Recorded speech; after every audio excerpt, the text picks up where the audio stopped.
اوتیسمه که اوتیسمه، چیکار کنم خانوم؟ فکر کن که 1000 تا مورچه داره همزمان رو بدنت راه میره.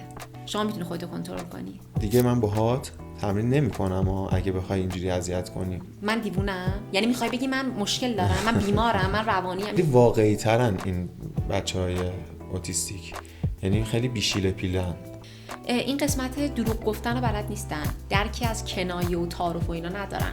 ما خیلی سیستم آموزشیمون باگی داره تو قسمت استثنایی. الان ما تو گروه ها باید یاد بدیم بچه‌ها اگه میخواید مشورت کنید گرد وایسید، دست بندازید دور همدیگه، با همدیگه صحبت کنید. باشون کافه میری، براشون هدیه میگیری. با سینما نیستش که بلد نیستی تربیت کنی بچه‌تو. جای زدنشو میتکوند از روی تن برادرش. کار با بچه‌ها اینه یه جراح قلب میمونه. ما آینده یک خانواده و یک خاندان رو داریم در واقع میسازیم. این بچه‌ها خیلی براشون خوبه که تو طبیعت باشن، تو اجتماع باشن.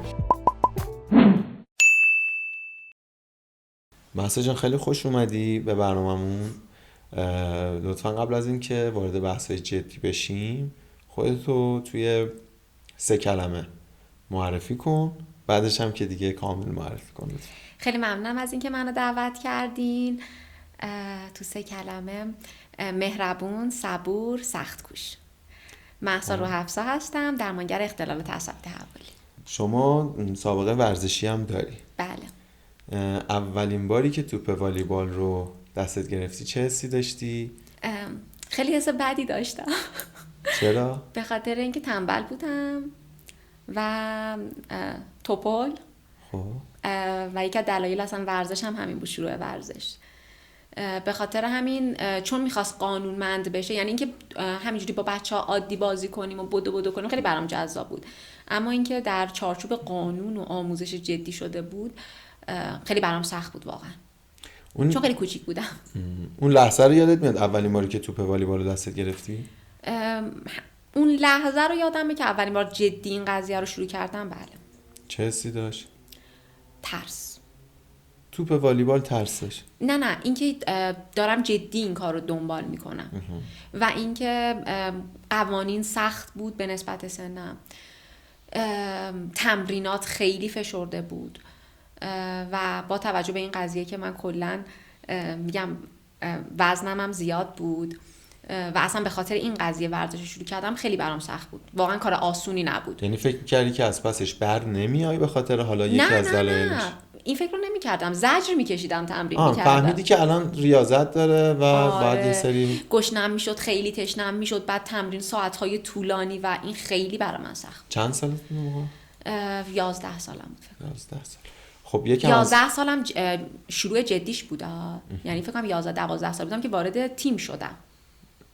نه اون استارتی که اولین بار رفتی، خب مثلا کلاس والیبال ثبت نام کردی یا مثلا میگم تو زنگ ورزش مدرسه یه توپ والیبال دستت گرفتی، گفتی که چه رشته باحالیه مثال؟ من چون سمت خانواده مادریم، پدر بزرگم اینا خیلی کلا همشون تو تیم استان و اینا بودن و تو جوانشون والیبالیست بودن، به خاطر همین کلا علاقه داشتم به این رشته.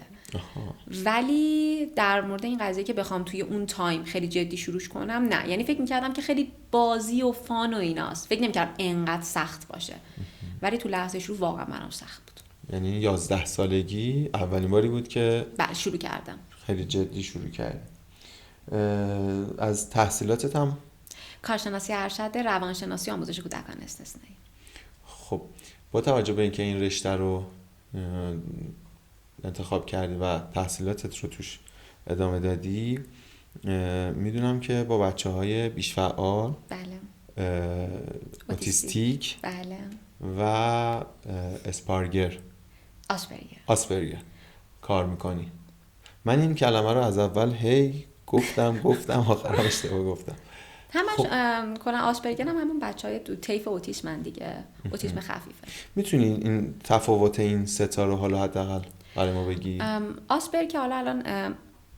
آسپرگر که الان توی کلا تو خودش تو طیف اوتیسمه، اما الان توی DSM-5 این اصلاح شده و بهش میگن اوتیسم با عملکرد بالا.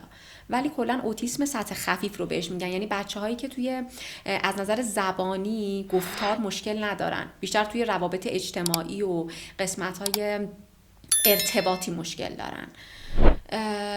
این که اصلا خودش در شاخه طیف اوتیسمه. اما ADHD و اوتیسم هم کلا 2 تا اختلال متفاوته، ولی چون یه سری از علائمش ممکنه در اون لحظه اول شبیه به هم باشه، ممکنه اشتباه گرفته بشه که با یه سری آزمون‌ها و ارزیابی‌هایی که انجام میشه کلا قابل تشخیص هستش. خب ورزش چقدر میتونه توی روند درمان این بچه‌هایی که مبتلان به حالا اوتیستیکن میتونه بهشون کمک کنه؟ نه صرفا حالا رو بچهای اوتیستیک، رو همه بچه‌ها خیلی میتونه تاثیر داشته باشه، مخصوصا الان با توجه به زندگی‌های امروزی که همه آپارتمان نشینی هستش و اینکه بچه‌ها همش یا دارن بازی‌های کامپیوتری انجام میدن یا یه گوشی گرفتن دستشون نشستن و عملاً هیچ فعالیت فیزیکی ندارن. یعنی مثل قبل نیستش که برن تو کوچه بازی کنن، بودو بازی زیاد باشه، نه. متاسفانه با توجه به شرایط هواییمون که همش هم مدارس کنسله، بچه‌ها حتی این قضیه هم توشون خیلی کم میشه و همه چی آنلاین و گوشی و ایناست. به خاطر همین خیلی ما فعالیت فیزیکی کم داریم تو بچه‌ها و به نظر من برای همه بچه‌ها این قضیه اضطراریه.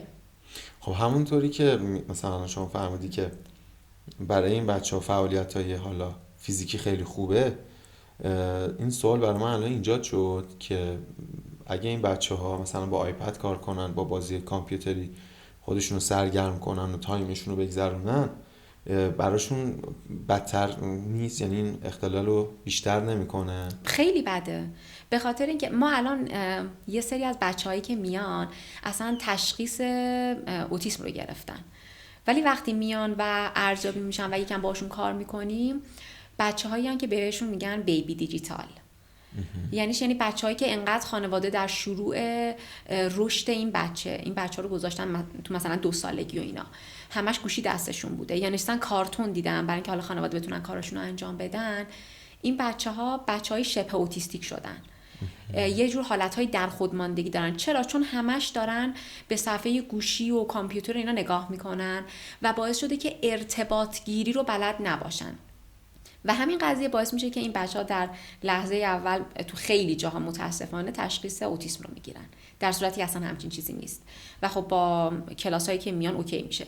ولی منظورم اینه که کلا این قضیه اصلا برای بچه‌ها خوب نیستش. یعنی تو خیلی از کشورها ما اصلا زیر 7 ساله نداریم این قضیه که گوشی دستشون باشه یا خیلی تایم بذارن برای اینکه به صفحه‌های دیجیتالی و اینا نگاه کنن، به خاطر اینکه اصلا سیگنال های مغز رو دچار مشکل میکنه و آسیب میزنه به مغز بچه‌ها. چون بچه‌ها آسیب پذیرترن. دقیقاً. حتی فکر کنم چشمشون نسبت به ماها خب قطعاً یه حساسیت بیشتری به خاطر اینکه ما حالا من اینو خیلی یعنی توش تخصص ندارم، اما همین قضیه که ما فقط داریم به یه قسمت مستقیم نگاه میکنیم باعث میشه عضلات داخل چشم ضعیف بشه و مثلا وقتی بچه‌ها میخوان ردیابی انجام بدن یا توی مثلا تعقیب بینایی یه جاهای جا میمونه چشمشون، شبیه افرادی که مثلا تو بزرگسال دیدیم میریم معاینه چشم پزشکی میگن مثلا یه قسم چشم سمت راست شما انگار تنبلی داره یا حتی فلج مثلا یه قسم. چرا؟ چون وقتی مثلا دکتر میگه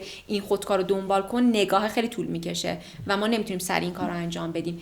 دقیقاً توی بچه‌ها هم همین اتفاق میفته، چشم همش داره به یه نقطه نگاه میکنه، خیلی اون تعقیبه توش نیستش و بچه‌ها یا اینه یا اینکه برای اینکه یه چیز رو ردیابی کنن میان از گردن استفاده میکنن، از عضلات چشمشون از چشم کار نمیکشن. همین قضیه باعث میشه که خون رسانی داخل چشم ضعیف کمتر بشه و خب عضلات چشم ضعیف میشه و یعنی مشکلات اینا یه سری از مشکلات دیگه‌ای که بچه‌ها در بزرگسالی قطعاً بهش برمیخورن. حالا خیلی از خانواده‌ها دیدشون نسبت به ورزش اینه که خب انرژی بچه‌ها رو تخلیه میکنه، ذهنیتشون فقط روی اینه. حالا شما به عنوان کارشناس این رشته به نظرت چقدر میتونه روی یعنی اون ورزشه و فعالیت ورزشی چقدر میتونه روی ذهن و رفتار این بچه‌ها تاثیر بذاره؟ ببین کلا وقتی ما ورزش میکنیم، یعنی حتی خود افرادی که بزرگسالم هستن ورزش میکنن، ما خیلی وقتی که استرس خیلی زیادی داریم یا عصبی هستیم یا احساس میکنیم باید یه کار خیلی مهم انجام بدیم و نیاز داریم که مغزمون ریکاوری بشه، میریم ورزش. یعنی من خودم الان اینجوریم، با اینکه خیلی تایم طولانی سر کار هستم و واقعا یه زمانایی به زور میرسم ورزش کنم، اما هیچ وقت ورزش رو ترک نکردم. یعنی از بچگی تا الان من نان استاپ ورزش میکنم. یکی از دلایلش اینه که اصلا خود این قضیه باعث میشه که ما برون ریزی تومون اتفاق بیفته. یعنی حالا یه بخشش با حرف زدنه، یه بخشش اینه که ما با فعالیتی که انجام میدیم باعث میشه که ذهن ما آروم بشه. حالا ما بزرگترا میتونیم بیایم حرف بزنیم، من میتونم با شما درد و دل کنم و شما به من راهکار ارائه بدی، اما ما تو بچه‌ها، تو همه بچه‌ها بیان احساسات رو تو یه سنی نداریم و تو بچه‌ها برون ریزی اتفاق نمیفته و درونی میشه.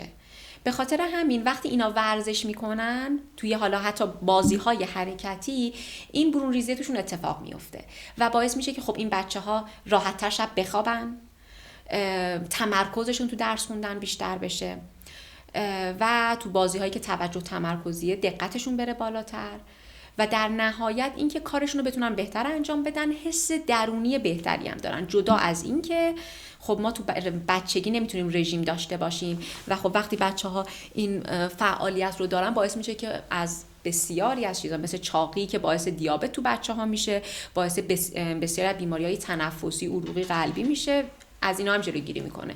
یعنی ما با یه ورزش کردن میتونیم خیلی از این قسمت‌ها رو حل کنیم. خیلی خوبه واقعا. امیدوارم که یعنی نه صرفا کسایی که بچه هاشون اوتیستیکن، کسایی هم که بچه های کاملا نرمالی دارن، فکر میکنم واجبه که با بچه هاشون بازیایی بکنن که در قالب یه ورزشایی بکنن که در قالب بازی باشه. بله، اصلا تأثیری که چرا میگن که بازی انقدر رو بچه ها تأثیر داره، به خاطر اینکه توی بازی بچه ها احساس تکلیف نمی کنن. میدونید اون یه حس خوشایندی بهشون اجبار هم میده. نیست روشون دیگه. و همین قضیه باعث میشه که اونا خیلی راحت‌تر بپذیرن. یعنی نه زوری هست نه اجباری هست و اینکه بچه با لذت داره اون کارو انجام میده و وقتی ما با یه کاری با لذت انجام میدیم خیلی قشنگ اون رو یاد میگیریم و این در واقع میشه یه جور آموزش غیر مستقیم.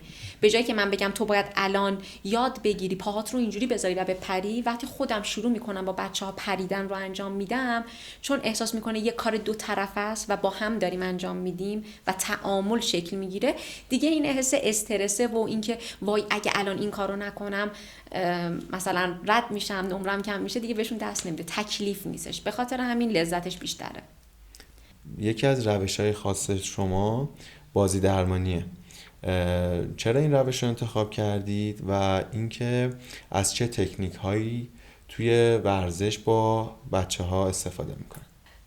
توی بازی درمانی کلا من خیلی فشار مستقیم رو روی بچه‌ها دوست ندارم، به خاطر اینکه خیلی به این اعتقاد دارم که ما قبل از این که بگیم که این یک بچه اوتیستیکه، یک بچه ADHDه یا یه بچه عادیه، اون یه بچه است و یه بچه مگه چقدر تجربه داره، مگه چقدر زندگی کرده که بدون همه چی خوب و بلد رو بفهمه، بتونه همه کارا رو عالی انجام بده و مگه چقدر گنجایش فشار رو داره که ما به زور بخوایم همه چیزو بهش یاد بدیم و انقدر بهش فشار بیاریم.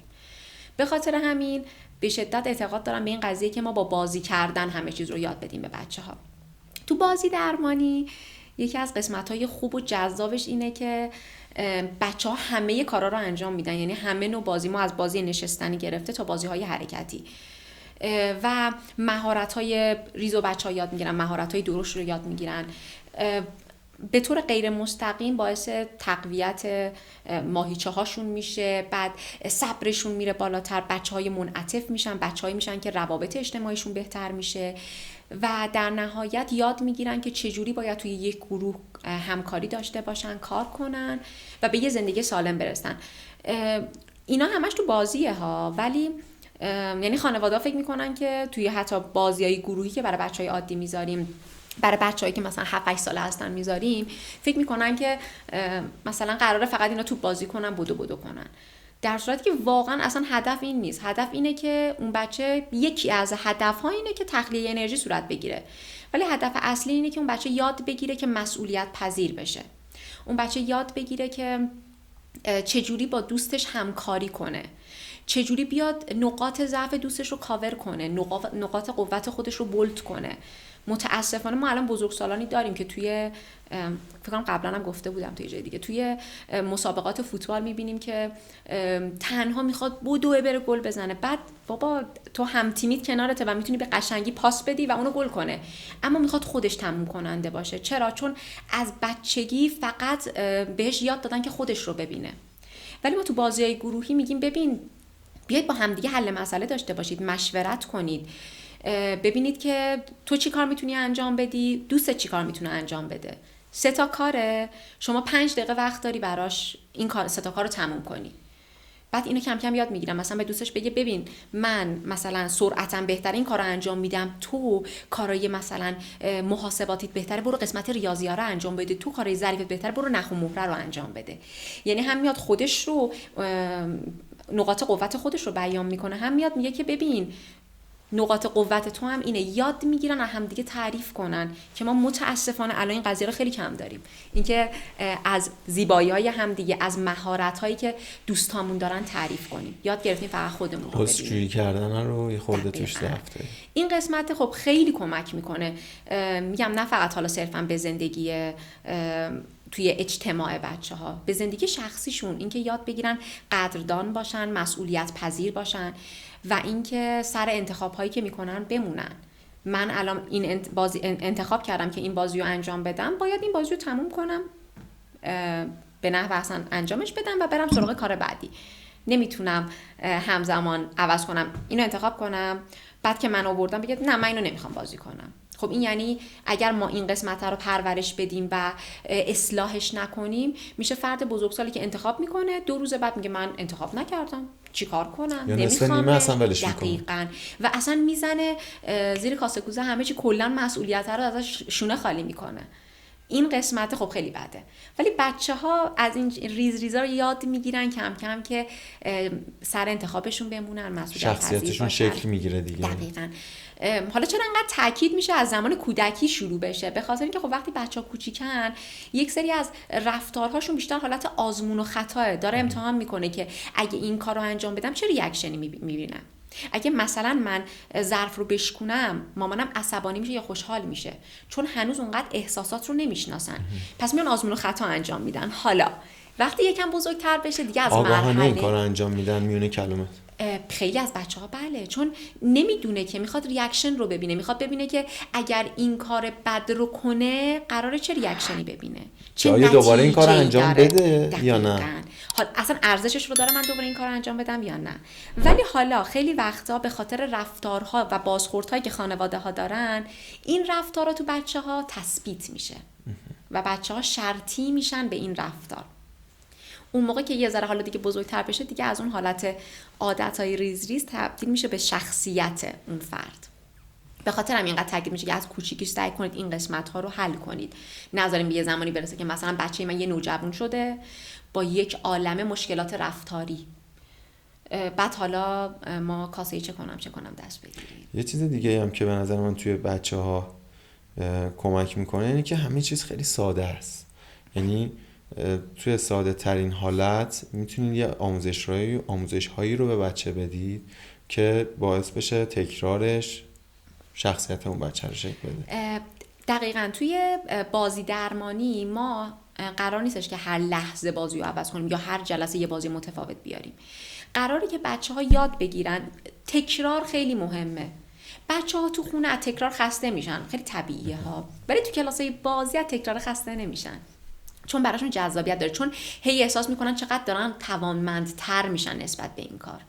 و تکرار توی یک کاری باعث میشه که ما نسبت به اون قضیه توانمند بشیم و اون تبدیل به مهارت ما میشه در واقع. و مهارت ما توی یک محیطی که دیگه برامون آشناه، تو کلاسی که من هی دارم انجام میدم، تبدیل به توانایی اون بچه میشه و دیگه یاد میگیره که اگر من مثلا خوب میتونم یه مسئله رو انجام بدم، یه چه میدونم مثلا سودوکو رو خیلی قشنگ میتونم انجام بدم، من اینو سر کلاس ریاضی و مدرسه‌ام دیگه میتونم انجام بدم، چون تبدیل شده به توانمندی من، چون دیگه از یک بازی و مهارت گذشته، دیگه شده توانایی تو. ولی تا زمانی که فقط ما این قضیه رو آن و آف کنیم، یه دور این بازی رو انجام بدیم، یه دور بریم یه کار دیگه انجام بدیم، این عملاً خب هیچ فایده‌ای نداره. تکرار خیلی مهمه، تکرار و استمرار. یه سوال جدی دارم ازت، این که شنیدم توی کارت از جیب خودت هزینه میکنی برای بچه ها. بله. خب این اتفاق چجوریه؟ یعنی چی باعث میشه که اینقدر احساس مسئولیت داشته باشی نسبت به این کارت و بالاخره آدم حاضر شاید نشه که یه سری کارا رو از جیب شخصیش انجام بده، از خودش بزنه واسه بچه ها. چی این انگیزه رو بهت میده؟ عشق به کارم. فقط برای اینکه یه کاری رو انجام بدم و شاغل باشم و مستقل باشم این شغل رو انتخاب نکردم و بسیار بسیار بچه ها و دنیای بچه ها برام زیبا و قابل احترامه. یعنی میگم ما توی کار با بچه ها واقعا اصلا نباید، اصلا شوخی بردار نیست. همه فکر میکنن که خب کار با بچه هاست خیلی فانه یا خیلی سطحی نگاه میکنن، اما به نظر من کار با بچه ها اینه یه جراح قلب میمونه، اینقدر مهمه. دقیقاً عین پزشکا که با جون آدمیزاد دارن سر و کار دارن و خیلی باید مسئولیت پذیر باشن، تو کار با بچه ها هم دقیقاً همینه، به خاطر اینکه ما آینده این بچه ها رو داریم میسازیم و فقط هم قسمت مهمترش اینه که فقط هم آینده یه بچه نیست، ما آینده یک خانواده و یک خاندان رو داریم در واقع میسازیم و اینکه در نهایت اون بچه‌ها قرار بزرگسالانی بشن که توی زندگی خودشون چه شخصی چه کاری موفق باشن. و اگر خب ما خیلی سرسری رد کنیم، واقعیت قضیه اینه که بچه‌هایی رو تربیت می‌کنیم که نه خیلی حالا دور، ولی چند سال بعد که نگاه میکنیم میگیم کاش بیشتر براش وقت گذاشته بودم، کاش استعدادش رو درست پرورش میدادم، کاش یکم بهتر راهنمایی میکردم خانوادهش رو، کاش مثلا اجازه میدادم که خانواده بیشتر راجع به این قضیه تحقیق کنن، کاش بیشتر باهاشون صحبت میکردم که اگر بچه شما فلان مشکل رفتاری رو داره، اگر شما از الان براش وقت نذارید این بچه ممکنه به سمت بزهکاری بره، ممکنه به سمت اعتیاد بره، ممکنه موفق نشه، اما همون بچه وقتی شما براش تایم بذارید و درست تربیتش کنید ممکنه یک آدم موفق و انسان شریف توی زندگیش بشه. خب بین اینا ما دقیقاً سرنوشت سازی است. برای همین باشون کافه میری، براشون هدیه میگیری، خیلی وقت میذاری براشون. بله، احساس میکنم که چون اگه فقط بخوام از قسمت کاری دیده کاری نگاه کنم، یه ذره حس تکلیف دادن است برای بچه‌ها و یه کوچولو شاید حس رباتیک شدن تو کار میشه، ولی وقتی که اون احساساتم رو بهشون نشون میدم، براشون وقت میذارم، میرم براشون هدیه میخرم، براشون اسباب بازی جدید میخرم، احساس میکنم که متوجه این محبته و اهمیت دادن میشن و بیشتر یعنی از ته قلبشون من رو میپذیرن و این ارتباط خیلی سالم شکل میده بین ما و تعامل درست باعث میشه که خب اون بچه کامل چیزایی که بهش میگم رو یاد بگیره و یه جوری یه قسمت شیرین ترش اینه که توی ذهنش شاید من رو الگوی خودش قرار بده و همش فکر کنه که من میخوام یه همچین آدمی بشم و این خیلی لذت بخشه برام. حالا این رابطه عمیقی که با بچه‌ها داری توی کارت، فکر میکنی این چقدر توی روند درمانشون تاثیر بذاره؟ خیلی، چون بچه‌ها واقعیت قضیه اینه که شاید بزرگترها با حرف زدن‌های ما به ما اعتماد کنن، ولی بچه‌ها تجزیه تحلیل و اون حل مسئله رو انقدر ندارن هنوز تو سنای پایین‌تر، به خاطر همین با عمل ما میان به ما اعتماد میکنن. یه بچه وقتی میبینه من با تمام وجودم دارم باهاش کار میکنم، براش وسیله‌های خوشگل میارم، براش میگم که بیا تو انتخاب کن که بین اینا دوست داری با کدوم بازی کنی، یا اینکه من رفتم به خاطر شماها براتون وسایل اسباب بازی جدید گرفتم برای بازی، این که احساس میکنن چقدر برای من مهمن، من چقدر براشون تایم میذارم و بهشون محبت میکنم و با عمل من، چون در عمل من میبینن، کاملا باورم میکنن و همین باور کردنه باعث میشه که اونا خیلی با عشق بیان کاراشون رو انجام بدن. من خیلی این برام لذت بخشه که خانواده ها میگن که مثلا 2 جلسه بعد از کلاس من میگن همه این کارا رو داره تو خونه انجام میده ها. بچه‌ای که مثلا تا دیروز حتی اسباب بازی خودش رو تو خونه جمع نمی‌کرده الان همه رو جمع میکنه و میگه رفتیم کلاس به مثلا مهسا جون بگو که من جمع کردم، یا بگو که من تا آخر هفته 5 تا ستاره گرفتم به خاطر کارهای خوبی که کردم. این یعنی این بچه داره ریز ریز این چیزها رو تو خونه هم نشون میده و کم کم قلباً داره بهم اعتماد میکنه و خب خیلی موثره.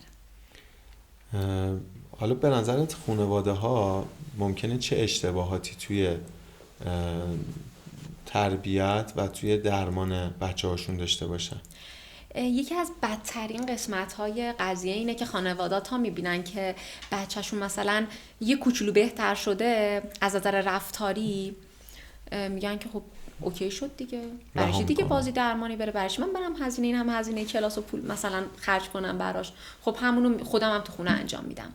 بحث اینه که وقتی بچه‌هایی که حالا مشکلات رفتاری دارن میان برای بازی درمانی و رفتار درمانی، یه قسمت کار ما اینه که ما بیایم اون رفتارهای منفی رو حذف کنیم و بعد بیایم رفتارهای مثبت رو جایگزین کنیم. اینا تو این مرحله جایگزین کردنه دیگه میگن بچه عالی شد، دیگه بچه من بهترین بچه رو زمینه، دیگه نیازی نیست کلاس بره، یعنی خودشون میشن متخصص بدون هیچ تخصص. دقیقاً. ولی فقط الان رفتار خوبه رو یاد گرفته، اصلا به مرحله تثبیت نرسیده. وقتی به مرحله تثبیت رسید و بعد بچه تونست اون رو تعمیم بده در محیط‌های مختلف، تازه ما میتونیم بگیم که خانم آقای محترم، بابا مامان بابای عزیز، بچه شما دیگه نیازی به کلاس نداره. حالا شما مثلا بعد از چند ماه اگر احساس کردید که الان باز هم نیازه، مثلا 2 ماه بعد 3 ماه بعد مجدد بیاید که ارزیابی بشه. ولی بعضیا یه دفعه خودشون تصمیم میگیرن که بچه همه چیش اوکی شده، میرن و بعد چند ماه بعد میان با مشکلات شدیدتر که حالا بچه ما 4 تا چیز اضافه تر هم یاد گرفته، رفتاری شدیدتر شده.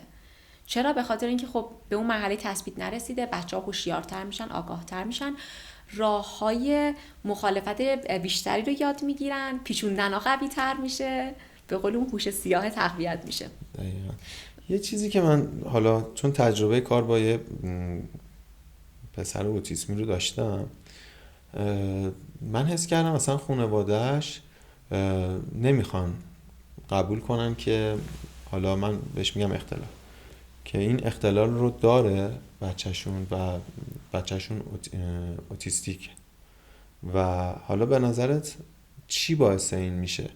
اینا از این قضیه ابایی دارن یا مثلا ترس دارن که جامعه اونا رو نپذیره، یا مثلا حداقل من اون بچه رو شاید مادرش فکر میکرد که اگه به من بگه من نپذیرم، یا اینکه فکر میکنن نه خیلی همه چی نرماله، بچه‌شون هم نرماله و سرسری از این قضیه میگذرن. نه، فکر نمی کنن بحث نرمال بودن رو، بیشتر دقیقاً یکی ترس از نگاه مردم، به خاطر اینکه متاسفانه با تمام پیشرفت هایی که ما توی جهان الان داریم و انقدر همه چیز خفن شده، اما ما توی این قسمت واقعا فرهنگمون همچنان مونده و فقر فرهنگ شدید داریم. اینکه هنوز با این همه اطلاع رسانی که میشه، وقتی که خانواده‌ای بچه اوتیستیکش توی خیابون تو فروشگاه به هم میریزه و شروع میکنه خودش رو زدن، بپر کردن، همه نگاه ها به سمتش میره و جدا از اینکه به اون بچه چقدر استرس وارد میشه و ممکنه بدتر بشه رفتارش، خانواده خیلی دچار استرس میشن و این لیبل گذاری هنوز هست، اینکه بچه شما فلانه، بچه شما الان اختلال رو داره، عادی نیستش، استثنائیه و اینکه شده. دقیقاً بلد نیستی تربیت کنی بچه‌تو. یعنی من خیلی متاسفانه شاهد این قضیه بودم که اگر یه بچه بیرون به هم ریخته، یه بچه اوتیستیک و مثلا قشقرق داشته، کسایی که رد شدن نه تنها کمکی نکردن، نگاه سرزنش آمیز داشتن و تازه به خانواده میگفتن ببین بلد نیست بچه‌شو تربیت کنه، بلد نیستی. و این نقد کردن، این واقعا این توهینه، نقد کردن که نمیشه، این توهینه. و اون مادر خودش به اندازه کافی، اون خانواده تحت فشار هستن از این قضیه که بچه‌شون داره این کارو انجام میده و اون بچه خودش قطعاً الان تحت فشاره، به شدت به هم ریخته، حساش درگیر شده که داره اون کارا رو میکنه. ولی خب ما این قضیه رو نداریم و هر چقدر اطلاع رسانی میکنیم تو قسمت‌های دیگه انگار فقط داریم، یعنی همه شناختن الان تا تقریبا درصد زیادی از جامعه الان میدونن که آقا مثلا یه بچه اوتیستیک ممکنه که کلیشه هایی داشته باشه، به هم ریختگی پیدا بکنه، چه کارهایی انجام بده و همش هم میگن که بهترین کمکی که ما میتونیم به خانواده‌ها اینا بکنیم اینه که نگاهشون نکنیم، مثلا وای نسیم بچه رو نگاه کنیم، بابا سینما نیستش که وای نسیم نگاه کنیم، نقد نکنیم اون لحظه خانواده رو، توهین نکنیم بهشون، یا اینکه بگذریم بریم، یا در نهایت بپرسیم کاری از دست من برمیاد براتون انجام بدم و خانواده وقتی میگه نه یعنی نه، تو رو خدا وای نسید اصرار کنید که تو رو خدا بذار براتون انجام، تعارف نداریم به اندازه کافی شاید خجالت زده بابت اون رفتاره باشن و به شدت دچار استرس میشن خودشون، چون اون بچه واقعا اون لحظه حالش بده و ما این قسمت ها رو نداریم.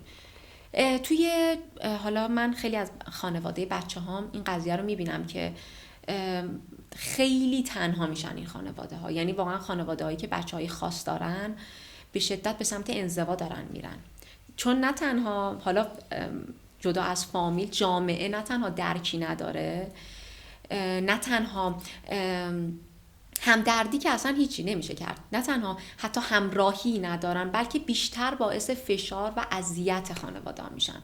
به خاطر اونا ترجیح میدن که تنها باشن، بچه ها گوشه خونه بمونن، یا اینکه با فامیل رفت آمد نکنن. خب این قضیه خیلی بده، با اینکه این خانواده ها به شدت نیاز دارن که مورد حمایت قرار بگیرن. این بچه ها خیلی براشون خوبه که تو طبیعت باشن، تو اجتماع باشن. این بچه ها باید ببینن تا یاد بگیرن. من با گفتن نمیتونم بهشون یاد بدم، من باید این بچه رو ببرم تو پاساژ و بهش نشون بدم که چجوری مثلا باید بره خرید کنه، باید محیط رو ببینه، باید محرک‌های مختلف رو ببینه و ما ببینیم که چجوری این به هم میریزه، چرا به هم میریزه، در واقع بیایم علت یابی کنیم، باگ قضیه رو متوجه بشیم و روش تمرکز کنیم که این مشکل حل بشه، حالا یا پیشگیری بشه یا اینکه حداقل بتونیم یک کوچولو این قضیه رو باعث بهبودش بشیم، کنترلش کنیم. ولی خب این قسمت ها رو نداره.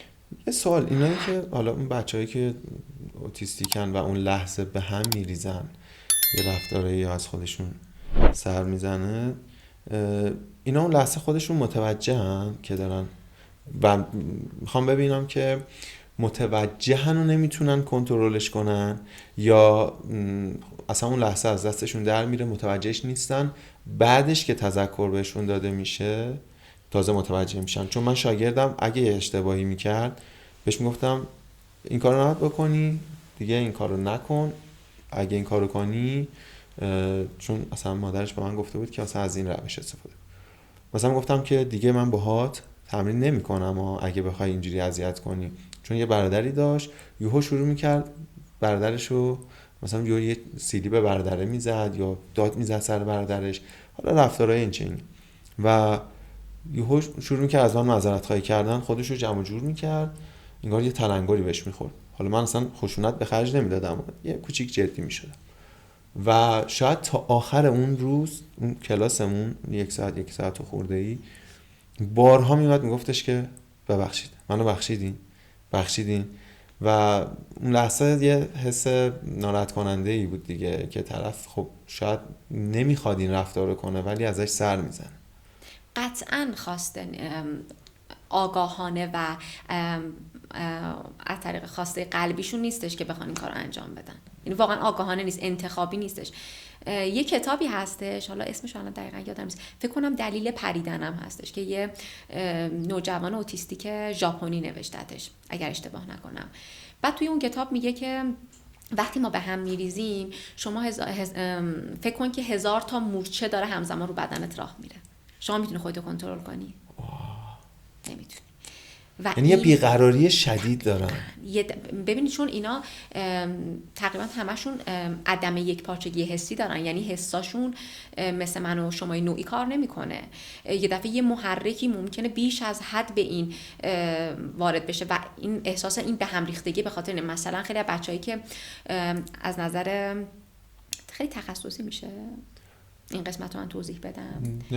مثلا نورهایی که هستش ممکنه برای من و شما خیلی عادی باشه، خب نور زیاده دیگه، ولی این بچه‌ها یه دفعه همین شدت زیاد نورها وقتی بیش حسی بینایی داشته باشن دقیقاً حالشون اینجوری میکنه و این یه دفعه به هم میریزه، یه همچین حسی بهش دست میده. یا اصلا خیلی عادی تر، شما فکر کن خوابیدی و یه خواب خیلی بد داری میبینی، شما اون لحظه تو خواب حالتون چجوریه؟ دیدید آدم یه بعضی وقتا آشفتگی شدید. دقیقاً وقت دادم پا میشیم که خدا رو شکر خواب بود. دقیقاً. ما بعدش حالا متوجه میشیم. و همچنان حسه داره انگار تو منی که الان بیدار شدم و متوجه شدم که بابا دیگه خواب نیستی و این یه خواب بوده. همچنان تنشش هست، حسش هست. من حتی یه وقتایی مثلا حالا اگه تو خواب مثلا خواب یه چیزی رو دیده باشم انگار بو اون مثلا بوی آتیش یا بوی حالا اگه آتیش سوزی رخ داده باشه تو خوابم مثلا اینو تجربه کردم. مثلا خواب دیدم حالا جایی که هستم آتیش گرفته و خیلی خوب حس بدی داشتم از شدت تنش و آشفتگی از خواب پریدم. همچنان من توی بیداریم بوی آتیش رو حس می‌کردم و نمیتونستم این بو رو از خودم دور کنم. خیلی جالب بود. حالا شاید اینا هم این حسا براشون چند برابر باشه. اصلا شما نگاه کنید حتی اون موقع شما ممکنه تا 2 روز احساس کوفتگی شدید داشته باشید. این تنسه تو بدن این هست. نیست. من یعنی یه چیزی گفتم که شما شبیه سازی کنید تو ذهنتون. شاید خیلی اشل بزرگتری ولی باشه. آره یعنی میگم اینو وقتی خب یه فردی که خودش اوتیستیکه نوشته که یه همچین حسی به من دست میده که من بپر میکنم، شما ببینید چقدر سخته. و ما بعضی وقتا توقع داریم که خودشون رو کنترل کنن، چون این به هم ریختگی وقتی حالا به مرحله به هم ریختگی میرسه، ولی کلیشه هایی که دارن مثل اینکه یه دفعه ممکنه توی یه محیط خیلی شلوغ اینا بال بزنن، بپر کنه، دور خودش بچرخه. اینا در واقع چون سیستم اعصاب مرکزی نمیتونه آروم کنه، داره تلاش میکنه با این کار به اون آروم سازی برسه. مثل زمانی که شما ممکنه استرس پیدا کنید، هی در خودکارتون رو اینجوری باز و بسته کنید، هی یا مثلا هی فشارش بدید، یا اینکه یه نفر مثلا تیپ کنه هی موهاشو شروع کنه با موهاش بازی کردن، در واقع داره خودش رو آروم میکنه. این هم با اون کار داره خودش آروم میکنه، با بپر دقیقاً کردن، با بال زدن، با بپر کردن، با چرخیدنه. نمیدونم حالا فیلم چیزو دیدین یا نه، فیلم تمپل گراندین رو دیدین یا نه؟ خود خانم گراندین یک فرد اوتیستیک هستن و ایشون تو فیلمشون که زندگی نامه خودشونه کامل توضیح میده که ما هم نیاز داریم وقتی استرس بهمون وارد میشه یا یه جای شلوغ هستیم اینکه بریم و مثلا مادرم منو بغل کنه، اما به خاطر مشکلات لامسه و مشکلات حسی که من دارم نمیتونم این بغله رو تحمل کنم و شروع میکنم مثلا مثل چی بپر کردن، شروع میکنم به دویدن که بعدش میاد اون جعبه آغوشگیر رو درست میکنه برای بچه‌ها که میاد اینا رو فشار میده برای اینکه حس تداعی کننده حس بغل کردن مامان باشه براشون. یعنی اونا هم به همه این احساسات نیاز دارن، فقط به خاطر اون به هم ریختگی و عدم یکپارچگی حسی که دارن نمیتونن مثل ما از این حس ها استفاده کنن. مثلا اونم وقتی قطعا ناراحت میشه دوست داره که شاید مامانش بغلش کنه، بوسش کنه، ولی چون نمیتونه شروع میکنه بپر میکنه، بال میزنه و حتی میزنن. دقیقاً خودجرحی و اینا دارن. میگم من برادرش رو که دیدم میزد، بعد شروع میکرد مثلا ماچش کردن، بغلش کردن. بعد من یه چیزی که دیدم خیلی جالب بود، انگار جای زدنش رو میتکوند از روی تن برادرش و دوباره بغلش میکرد، میگفتش که ببخشید مثلا حالا بعد از اینکه من مثلا تذکرم داده بود. و یه چیز دیگه که من دیدم مثلا اگه یه جایش دچار خارش میشد خیلی با شدت بالایی مثلا شروع میکرد پاشو خاروندن، جوری که من میدم مثلا انگار داره مرحله زخم شدن میرسه و بهش یه جوری میگفتم که خب دیگه بسه، بریم برای مثلا فلان حرکت که یه جوری سویچش کنم بره اون انرژی که داره میذاره رو توی ورزشش بذاره. خب چون به خاطر اینکه خیلی این بچه‌ها حالا یا کم حسی دارن یا بیش حسی دارن، احتمالاً این دچار کم حسی بوده و متوجه این قضیه نمیشه. یعنی ممکنه که حتی تحمل درد یه بچه اوتیستیکی که کم حسی داره، تحمل دردش ما میگیم خیلی بالاه. یعنی شاید مثلا آستانه دردش بالاه، قشقرق به پا میکنه، سرشو محکم میزنه به دیوار، ما میگیم اگر یه فرد عادی باشه مغزش ترکیده از درد، اما اون لحظه اصلا این احساسو نداره به خاطر که کم حسی داره. کم حسی. یه چیز دیگه هم که دیدم ثبات بدنیش خیلی پایین بود. حالا نه این توی همشون هست یا یه چیز ببخشید من این قسمت رو متوجه نشم از چه نظر مثلا ایستادن یا تو کارهای ورزشی؟ نه ایستاده. حالا تو ورزشی که خب اونم میشه گفت به نحو احسن انجام نمیتونست بده و مثلا میگم اگه واسطه بود داشت یه حرکت کششی ساده رو انجام میداد، بعد 3 جای دیگه‌ش هم شاید میبرد توی یه حالت پیچی، مثلا پاهاشو خیلی توی هم میذاش و یه حالت یه کروی به بدنش میداد، میچرخون که خیلی کار سختی بود. بعد دستشو می آورد بالا، تازه مثلا خیلی حرکت ساده یا من ازش میخواستم، این خیلی کار پیچیده تری رو انجام میداد و استیبل نبود بدنش. خب به خاطر اینکه این بچه‌ها توی ادراک فضایی دچار مشکل هستن، تجسم فضایی ضعیفی دارن و اینکه باید باشون کار بشه این قسمت ها. اما در کل حتی بچهای کوچیک‌ترم باید ما یه قسمت مثلا تفکیک عضلانی رو باید باشون کار کنیم. مثلا ممکنه بچه من فقط وقتی من باش کار میکنم چون مداد دست گرفتن رو تمرین کردیم این حرکت رو فقط بتونه، متوجه نشه که این سه تا جمع باید بشه. ما باید بیایم اینا رو دونه دونه یاد بدیم، یا حالا این کارو که انجام داد تو همه چی فقط همینو داره انجام میده، از اینا دیگه استفاده ای نمیکنه. که مثلا میگیم که حتی خیلی از بچه‌های دیگه اینکه یاد بگیرید به بچه‌ها همزمان مثلا با پریدن بیاید ذهنشون هم درگیر کنید، یعنی یه جور حرکت‌های تو بازی‌های حرکتی ذهن و حرکت داشته باشین دقیقاً، برای اینکه یک سری از هماهنگی‌های عصب عضله ما بهتر بشه، مثل هماهنگی چشم و دستمون، مثل هماهنگی چشم و پا، چشم و دست و پا. اینکه مثلا براشون یه قسمتی رو درست کنیم که آقا هدف اونجاست، تو باید به سمت اون پرتاب کنی یا به سمت اون شوت کنی، یا اینکه اصلا این نخ دست تو این مهره باید بره داخل این سوراخ رد بشه و تو بکشیش بیرون، این حرکت نباشه. این هماهنگی ها خب این قسمت ظریفشه دیگه، تو قسمت مهارت‌های حرکتی ظریفه. ولی میگم تو قسمت‌های مهارت‌های حرکتی درشت مثل پریدن، مثل لیلی کردن، ما از این قسمت‌ها شروع می‌کنیم تا کم کم بچه‌ها برسن به جایی که بتونن هماهنگی چشم و پا داشته باشه، هماهنگی چشم و دست داشته باشه، مثلا همزمان بپره توپ پرتاب کنه توی مثلا سبد، همزمان بپره توپ بگیره، همزمان بپره دست بزنه، بیاد کارهای مختلف رو با هم دیگه انجام بده، 2 تا 3 تا کار رو با هم انجام بده. یا مثلا بیایم ذهن و حرکت رو داشته باشیم باهاش، همزمان بپره شروع کنه به شمردن، معکوس بشماره، مثلا از 10 به 1، از 1 تا 10، اینجوری بیاد با ذهنش بازی کنه. نمیگم در مورد بچه اوتیستیک نیست، در مورد همه بچه‌ها. یا اینکه بیان از این قسمت‌ها استفاده کنن، مثلا ما قبلا داشتیم 1 2 3 شروع کنیم با دستمون شمردن، این الان واقعا خودش یه مهارت خیلی سخته برای بچه‌ها. یعنی بعضی از خانواده‌ها میگن یعنی ما اینم باید یاد بدیم. و من همیشه به خانواده میگم ببینید ما برای بعضی از بچه‌ها باید حتی سلام کردن و خداحافظی کردن هم یاد بدیم. الان ما تو گروه‌ها باید یاد بدیم بچه‌ها اگه می‌خواید مشورت کنید گرد وایسید، دست بندازید دور همدیگه، با همدیگه صحبت کنید. ما باید یک سری چیزها رو یاد بدیم واقعا، چون بچه‌های ما الان مثل زمان‌های قدیم نیستش که مدام با هم دیگه در ارتباط باشن و خودشون به اون حل مسئله برسن. ما تا یک جایی باید به اینا الگو بدیم که اینا طبق اون الگوی پیش برن و کم کم که حالا یه ذره بزرگتر شدن خودشون میان جایگزین میکنن، الگوها رو تعمیم میدن و خیلی بهتر میتونن زندگی کنن، خیلی قشنگتر میتونن با بقیه ارتباط برقرار کنن. ولی میگم این مهارت‌ها خیلی مهمه. مثلا تو همین قسمتی که شما میگید که بد میستاد، خب خیلی از بچه‌ها کلا شلوول راه میرن، خیلی محکم راه نمیرن یا مدل وایسادنشون خیلی خوشونو میندازن، مثلا بچه‌ای که تو طیفن.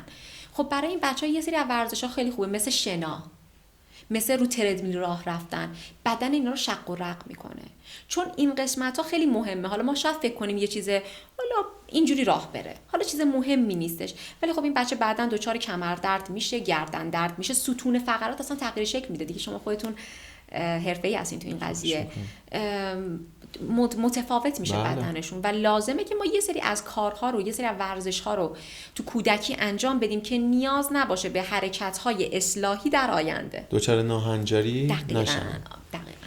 یه چیزیه اینا من حالا شنیدم، خودم هم تا یه بخششو واقعا از نزدیک دیدم. خیلی این شاگرد من باهوش بود، خیلی باهوش بود. ببین مثلا میگم هم خیلی بچه تیزی بود، یعنی من کوچکترین کاری میخواستم مخفیانه انجام بدم سریع میفهمید، با من اشاره میکرد که شما این کاری کردی. و اصلا انگار که نمیتونم بگم هوش سیاه، ولی حاشیه‌اش، هوشی که در زمینه حاشیه باشه خیلی بالا بود. مثلا اگه میخواستم یه حرکت رو بهش توضیح بدم شاید انجام نمیداد، ولی اگه میخواستم بپیچونمش حالا به هر دلیلی خیلی راحت میفهمید و سریع به روم میآورد. خیلی برام جذاب بود. قبلا خیلی حالا این قضیه خوب شد اینو گفتین که من اینجا اینو بگم، خیلی این تو جامعه ما، نه فکر کنم تو برنامه عصر جدید بود که یه پسر اوتیستیک رو آوردن که میخوند یا نوازندگی میکرد و خیلی معروف شد. بعد همه خانواده ها توقعشون رفت از توی این قسمت که همه بچه های اوتیستیک نابغه هن، همشون خیلی باهوشن. نه واقعا همچین چیزی نیستش. بچه های اوتیستیک خیلی هاشون باهوشن و هوش خیلی زیادی دارن، اما همشون اینجوری نیستن، که حالا بیشتر برمیگرده به بچه‌هایی که اوتیستیک با عملکرد بالا هستن و در واقع همون آسپرگر قدیم هستن، که اینا هم اینجوری هم نیستش که تو همه موارد خیلی اینجوری باشن. تو یه قسمتی که خیلی علاقه داشته باشن اون هوش خیلی زیاده. فکر می‌کنم بهش میگن هوش جزیره‌ای اگه اشتباه نکنم. یعنی مثلا اگر علاقه به موسیقی داره میتونه نفر اول توی اون هیته باشه. تو نقاشی میتونه خیلی خفن باشه، اما اگه نقاشیش خوب نیست، نقاشیش خوبه دلیل نمیشه که مثلا آشپزیش هم خوب باشه، دلیل نمیشه رانندگیش هم خوب باشه. دیگه وقتی یه فردی باهوشه بس باید همه اینا رو بلد باشه دیگه. نه، ولی بله تو بعضی از بچه‌ها هوش خیلی زیادی دارن. این فکر کنم گیمر خیلی خوبی بود، یعنی چیزی که مادرش هم برام تعریف می‌کرد، میگم خیلی علاقه داره به بازی‌های حالا کامپیوتری، مثلا با PS5 و اینا بازی می‌کرد، اطلاعات خیلی بالایی داشت. یعنی با من صحبت می‌کردم، گفت شما مثلا PS5 دارید؟ گفتم که بله. گفت چه بازی انجام میدی؟ گفتم مثلا فیفا رو گهگداری بازی می‌کنم. بعد راجع به همون فیفا کلی اطلاعات به من میداد. بعد میگفتش که فلان بازی رو من انجام میدم اینجوری، این بازی رو هم میخوام بخرم. بعد میگفتم خب شاید واقعا اینو متوجه میشدم که یه لول انگار از بچگی من که حالا اون موقع PS1 بود و یه چیز فراگیری بود، همه بازی میکردیم و هم میگفتیم مثلا این بازی رو من خریدم تو مرحله چندشی. میدم که از کودکی من حداقل خیلی سطح اطلاعاتش توی زمینه گیم بالاتره و برام خیلی جالب بود که بابا پس اینا یه کاری میتونن بکنن، محدود نیستن واقعا. ولی یه چیزی که هستش، حالا بعضیا، چون من یکی از بچهای خودمونم دقیقاً همین جوریه، یعنی وقتی مثلا شما میگید که در مورد فوتبال صحبت میکنید، کل تاریخچه مثلا تیم ملی برزیل رو برای شما میگه با تمام چیزهایی که بوده بالا. و ما فکر میکنیم که اینا چقدر توی این قسمت باهوشه و چقدر پیگیره، در صورتی که این برمیگرده به یه سری از حرکت‌ها و حالت‌های وسواسگونه‌ای که اینا دارن که انقدر میره ریز به ریز اینا رو در میاره و احساس میکنه در مورد همه چیش باید بدونه و میره توی حالتهای میگم رفتارهای وسواسی که دارن که اطلاعاتشو کامل میکنه، که بیش از حد داخلش، پیگیری بیش از حد و ممارستی که به خرج میدن. میشه اینو مثلا میگم الان همین شاگرد منو که حالا مثال بازی رو براتون زدم، بازی کامپیوتری، و خب این نشون میده که اوکی این قابلیت اینو داره که توی یه زمینه‌ای اینقدر خوب باشه اطلاعاتش. میشه اینو سوقش داد به سمت درس، مثلا یه جورایی حالا با هر روشی از اون فضای گیم آوردش بیرون، این وسواسو بهش بدی نسبت به درس خوندن. بسیار بچه‌هایی داریم که الان دارن مثلا درس میخونن تو مدارس تیزهوشان، هم بچه‌های آسپرگرمون دارن درس میخونن و خیلی هم خفنن، ولی اونا هم تو همه درس ها خفن نیستن. مثلا ممکنه تو ریاضی عاشق ریاضی و محاسبات باشه اما توی تاریخ خیلی بد باشه. خب همه ما هم همینجوری بودیم، یا خوندنیامون خوب بود یا درسای مثلا مثل ریاضی و توقع داشته باشیم که یه کسی که اینجوریه حتی تیزهوشه تو همه چیز باید موفق باشه، تو همه درس ها باید خفن باشه. نه واقعا. همین که خیلی مهمه که ما چجوری به این بچه‌ها آموزش بدیم. بله ما اگر ممکنه این فرصت ایجاد کنه، شما خودتون معلمتون که خیلی باهاتون بد رفتاری می‌کرد درسش رو بهتر یادتونه، یا اونی که واقعا دوستش داشتید و احساس می‌کردید که عاشق کلاسشید؟ کدوم بیشتر روتون تاثیر گذاشته؟ من اصلا توی دبستان حتی که 1 سال بعد یک معلم رو ما به طور بجز معلم ورزش که هفته یه جلسه بود، حالا یه زنگ یا 2 زنگ بود، 1 سال بعد 9 ماه یه معلمی رو هر روز میدیدیم، حالا با یا هم اون ما رو تحمل می‌کرد هم ما. من شاید باورتون نشه معلمی که ازش خوشم نمیومد درسش رو نمیخوندم به هیچ عنوان و خیلی سخت بود، یعنی یه جاهایی میگفتم مجبوری بخونی، خیلی تاثیرگذار بود.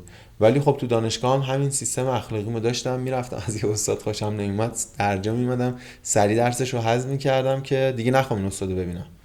حالا این بچه هم بالاخره و اینکه کلا همه بچه ها چون که به اندازه بزرگترها تجزیه تحلیل نمی کنن و کلا خیلی وارد دنیای بزرگتران نمیشن و نشدن، حالا وقتی کوچیکن خیلی حساشون قویه، یعنی به شدت این که میفهمن که شما الان حست منفیه، بد اخلاقی یا حست خوبه و مثبته و محبت داری بهش میکنی. به خاطر همین این که ما با عشق و محبت بخوایم با اونا رفتار کنیم خیلی تأثیر میذاره روی یادگیریشون. چون اگر یه بچه‌ای نخواد یاد بگیره و شما به زور اینو بشونیدش روی صندلی و با داد و بیداد بخواید بهش یاد بدید، شاید 2 جلسه موفق باشید و تا حدودی هم یاد بگیره، اما از جلسه سوم چه اتفاقی میفته؟ اون بچه به شدت مقاومت پیدا میکنه و قسمت منفی رفتاری توش تقویت میشه. یعنی ما میایم بود رفتاری منفیش رو تقویت میکنیم، اینکه یاد بگیره بزنه، خودش رو بزنه، بقیه رو بزنه، وسیله بشکونه، پرت کنه و بپیچونه. چرا؟ چون ما فقط داریم بهش فشار میاریم و چون خیلی از این بچه‌ها نمیتونن، مثلا تو قسمت طیف شدید نمیتونن صحبت کنن، نمیتونن خواستشون رو بگن، به اندازه کافی داره بهشون فشار میاد و ما با این اجباره که من حرفتون نمیفهمم و کارتو انجام بده بیشتر داریم بهش فشار وارد میکنیم و اینجا چه اتفاقی میفته؟ شروع میشه به اون قشقرق‌های شدیدی که موکندن و کتک زدن و پرخاشگری و بعد وقتی این هی تکرار بشه اون بچه دیگه این میشه رفتارش و عادت میکنه و سر همه کلاس‌ها اینو پیاده میکنه تا میشه روشش دیگه، میشه شیوهی که بتونه از اون شرایط خودش رو نجات بده. دقیقاً شما وقتی یه بار مثلا یه امتحان سخت داشته باشی، وقتی مثلا بچه باشین، البته الان که نه، خودتون رو مثلا بزنید به مریضی دل لرد و اینا، نرید مدرسه، یه بار جواب مثبت که بده این قضیه براتون عادی میشه دیگه و هر دفعه که یه کار خیلی سخت قراره انجام بدید سریع شروع میکنید که وای دلم درد گرفته، وای حالت هوا دارم، امروز نمیتونم برم و دیگه این میشه یه چیز ذهنی برای شما. یعنی حتی اگه خودتونم نخواید کم کم ذهنتون نسبت به شرایط سخت این حالت رو پیدا میکنه. خب این خیلی طبیعیه که بچهای ما نسبت به این آموزشایی که انقدر بعضیش واقعا سخت گارد داشته باشن. یه چیز دیگه، حالا من هی نکته های یادم میاد میگم، امیدوارم که بتونن مخاطبامونم استفاده کنن. خیلی واقعی ترن این بچهای اوتیستیک، یعنی خیلی بیشیل پیلن. مثلا خیلی جالب بود میدیدمش، مثلا گفت کوچکترین چیزی که خوشحالش کرده بود، حالا من فکر میکنم با من ارتباط خوبی گرفته بود که اینا رو به منم میگفت، کوچکترین مسائلی که مثال روز قبل خوشحالش کرده بود رو برای من بازگو میکرد. حالا چه تو اونم دقیقاً یه مربی شنا داشت که یه روزای دیگه میومد، مثلا روزای زوج مربی شناشون میومد، روزای فرد مثلا من میرفتم پیششون. از شنای دیروز واسه من تعریف میکرد، از حالا غذایی که کنار سخت خوردن و بهشون خیلی چسبیده بود برای من تعریف میکرد و اصلا یه چیزشون که خیلی منو یعنی تشویق میکرد که ادامه بدم با اینا، همین بیشیله پیله بودنش بود و این حس جالبی بود که از اتفاقایی که براش افتاده بود برای من تعریف میکرد. میگفتم چقدر این بچه دلش پاکه، چقدر واقعیه، چقدر بیشیله پیله است و واقعا فکر میکنم این یه چیز، یکی از مشخصه هاشون باشه. درسته؟ بله، به خاطر اینکه اونا حتی تو بچه‌هایی که اوتیسم خفیف هستن این قسمت دروغ گفتن رو بلد نیستن، درکی از کنایه و تعارف و اینا ندارن. من گفتم که دوستان بزرگسالی دارم که اوتیستیک هستن و باورتون نمیشه بعضیشون برای من اسکرین شات مثلا میفرستن یا ازم سوال میپرسن که ببین اینجا مثلا فلانی من اینو پرسیده یا مثلا اینو به من گفته، مسخرم کرده یا داره با هم شوخی میکنه یا الان به نظر تو این داره تعارف میکنه با من یا حرف واقعیشه داره بهم میزنه. و به خاطر اینکه اونا نظریه ذهنشون خب اون این قسمت ضعیفه و باید کار بشه و اینا خیلی هاشون هنوز هم همچنان کلاس میرن برای این قضیه، برای اینکه اون ارتباط اجتماعی، تعامل اجتماعی و اون نظریه ذهنی توشون شکل بگیره و قوی تر بشه، بتونن متوجه بشن که مثلا الان اگر یه نفر میگه که من مثلا غذا الان نمیخورم تو برو بخور، شاید داره با تو تعارف میکنه و تو نباید بری یه دونه برای خودت بخری و بشینی جلوش بخوری. میدید متوجه این قسمت ها نمیشن. و خب خیلی از بچه‌ها توی حتی میگم این بچه‌ها توی بزرگسالی هم نیاز به این آموزشا دارن. خیلی از خانواده‌ها فکر میکنن که 4-5 سال مثلا اگر حتی بچه‌شون تو طیف خفیف هم هست 4-5-6 سال تموم میشه میره، در صورتی که نه، یه فرد اوتیستیک واقعا شاید تا سالیان سال و حتی تا آخر نیاز داشته باشه که به یه سری کلاس‌ها نیاز داشته باشه و نیاز داشته باشه که بره برای تراپی. حالا نه صرفا فقط کلاس برای این که بتونه مثلا نظر ذهنش اوکی بشه، بتونه روابط اجتماعی و تعاملات اجتماعیش خوب بشه، نه، حتی برای یه سری کارهای ساده مثل این که من چجوری حرف بزنم، چجوری درد و دل کنم، یاد بگیرم چجوری باید خواسته هام رو بیان کنم، یاد بگیرم چجوری نبگم، احساسات رو یاد بگیرم. اگر فلانی الان داره به من اینجوری نگاه میکنه واقعا عصبانی شده یا خوشحاله یا ناراحته، یعنی تو این قسمت ها باید باشون کار بشه. و بعضی خانواده‌ها فکر میکنن که نه خیلی زود این قضیه تموم میشه و من همیشه براشون توضیح میدم، یعنی همه همکار براشون توضیح میدن که این یک کار بلند مدته و خیلی مهمه که پدر و مادر تو این زمینه همراه باشن با هم دیگه، چون اگر یه نفر فقط بخواد این قضیه رو هندل کنه واقعیتش یه کار خیلی فرسایشیه و باعث میشه که فقط اون والد پیر بشه. و خب این بچه‌ها به پدر و مادری نیاز دارن که سالم باشن دیگه. چون به اندازه کافی پدر و مادر از این قضیه خودش تحت فشار هستش و متاسفانه اینکه خیلی از خانواده‌ها حالا به دلایل هم اینکه ذهنی خودشون هم به خاطر شرایط جامعه و خانوادگیشون این قضیه رو دارن که همیشه توی خیلیاشون تو اون عذاب وجدانه موندن که نکنه به خاطر اینه که من یه کار اشتباه کردم، نکنه مثلا من تو زمانی که باردار بودم یه سری چیزها رو رعایت نکردم مثلا بچه‌م اینجوری شده، نکنه به این دلیله. این نکنه ها و اینکه به اون پذیرش نمیرسن باعث میشه خب خیلی نتونن به این بچه‌ها کمک کنن، در صورتی که این همه سال گذشته و دانشمندان اینقدر دارن تحقیق میکنن اما هنوز علتش معلوم نشده. پس ما به جای که اینقدر خودمون رو سرزنش کنیم یا اینقدر قضیه رو برای خودمون سخت کنیم، چون به اندازه کافی سخت هست، اینقدر قضیه رو ببخشید سخت ترش کنیم، بهتره که یکم همراه بشیم دیگه، بریم جلو ببینیم چه اتفاقی قراره بیفته. و اینکه خیلی‌ها فکر میکنن این بچه‌ها یه روزی تموم میشه این قضیه، در صورتی که یه فرد اوتیستیک همیشه این همراهشه. ولی ما میتونیم با کلاس هایی که میذاریم، با تراپی هایی که انجام میشه، باعث بهبود و کنترل این قضیه توشون بشیم.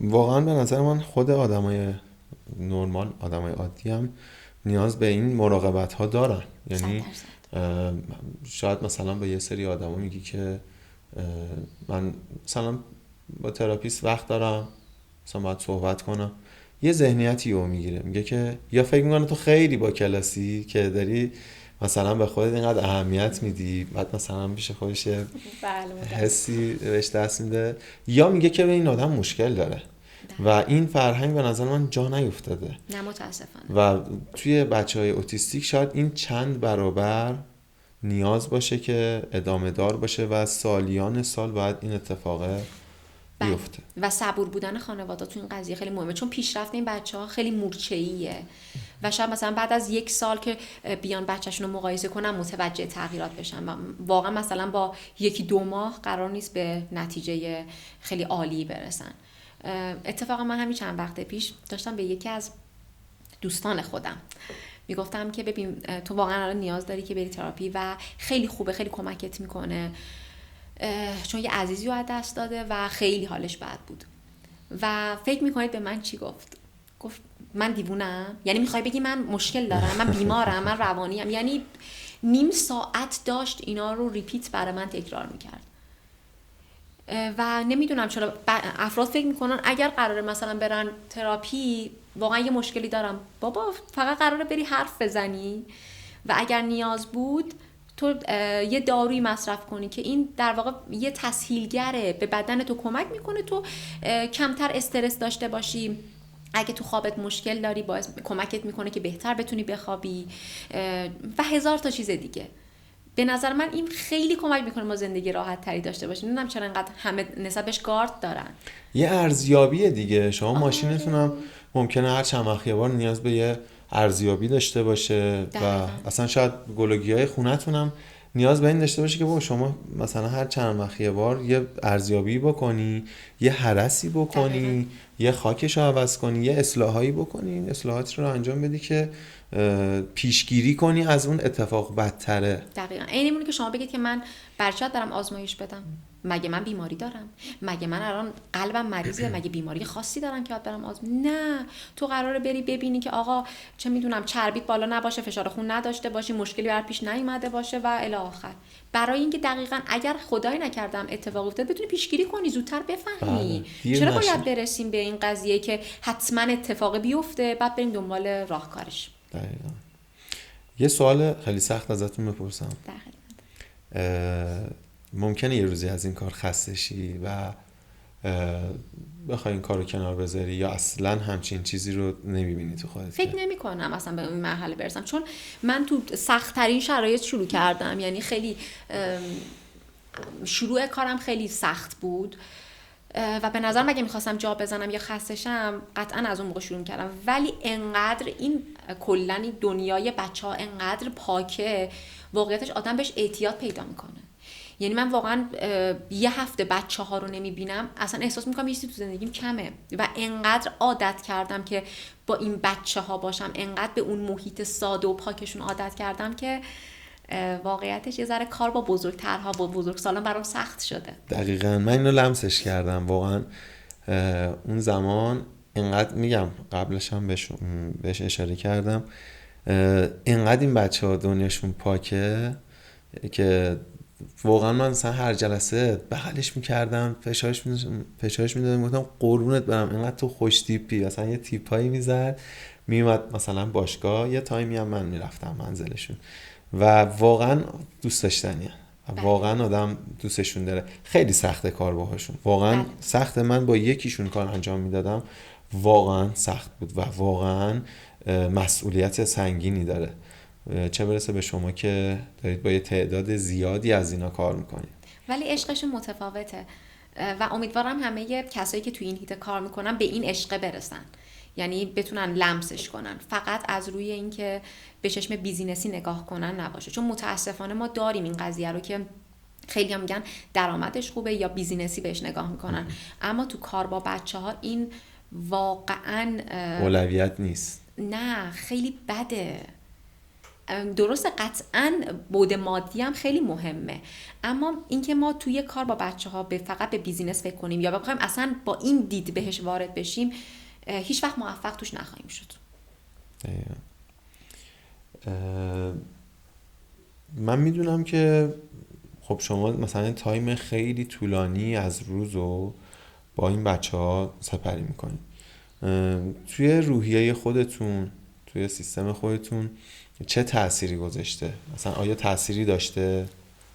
یعنی که مثلا بخوام افسرده بشم بد اخلاق بشم و اینا منظورتونه؟ آره، حالا من هم میخوام که برام تأثیرات مثبتشو بگید هم منفی اگه کلن داشته.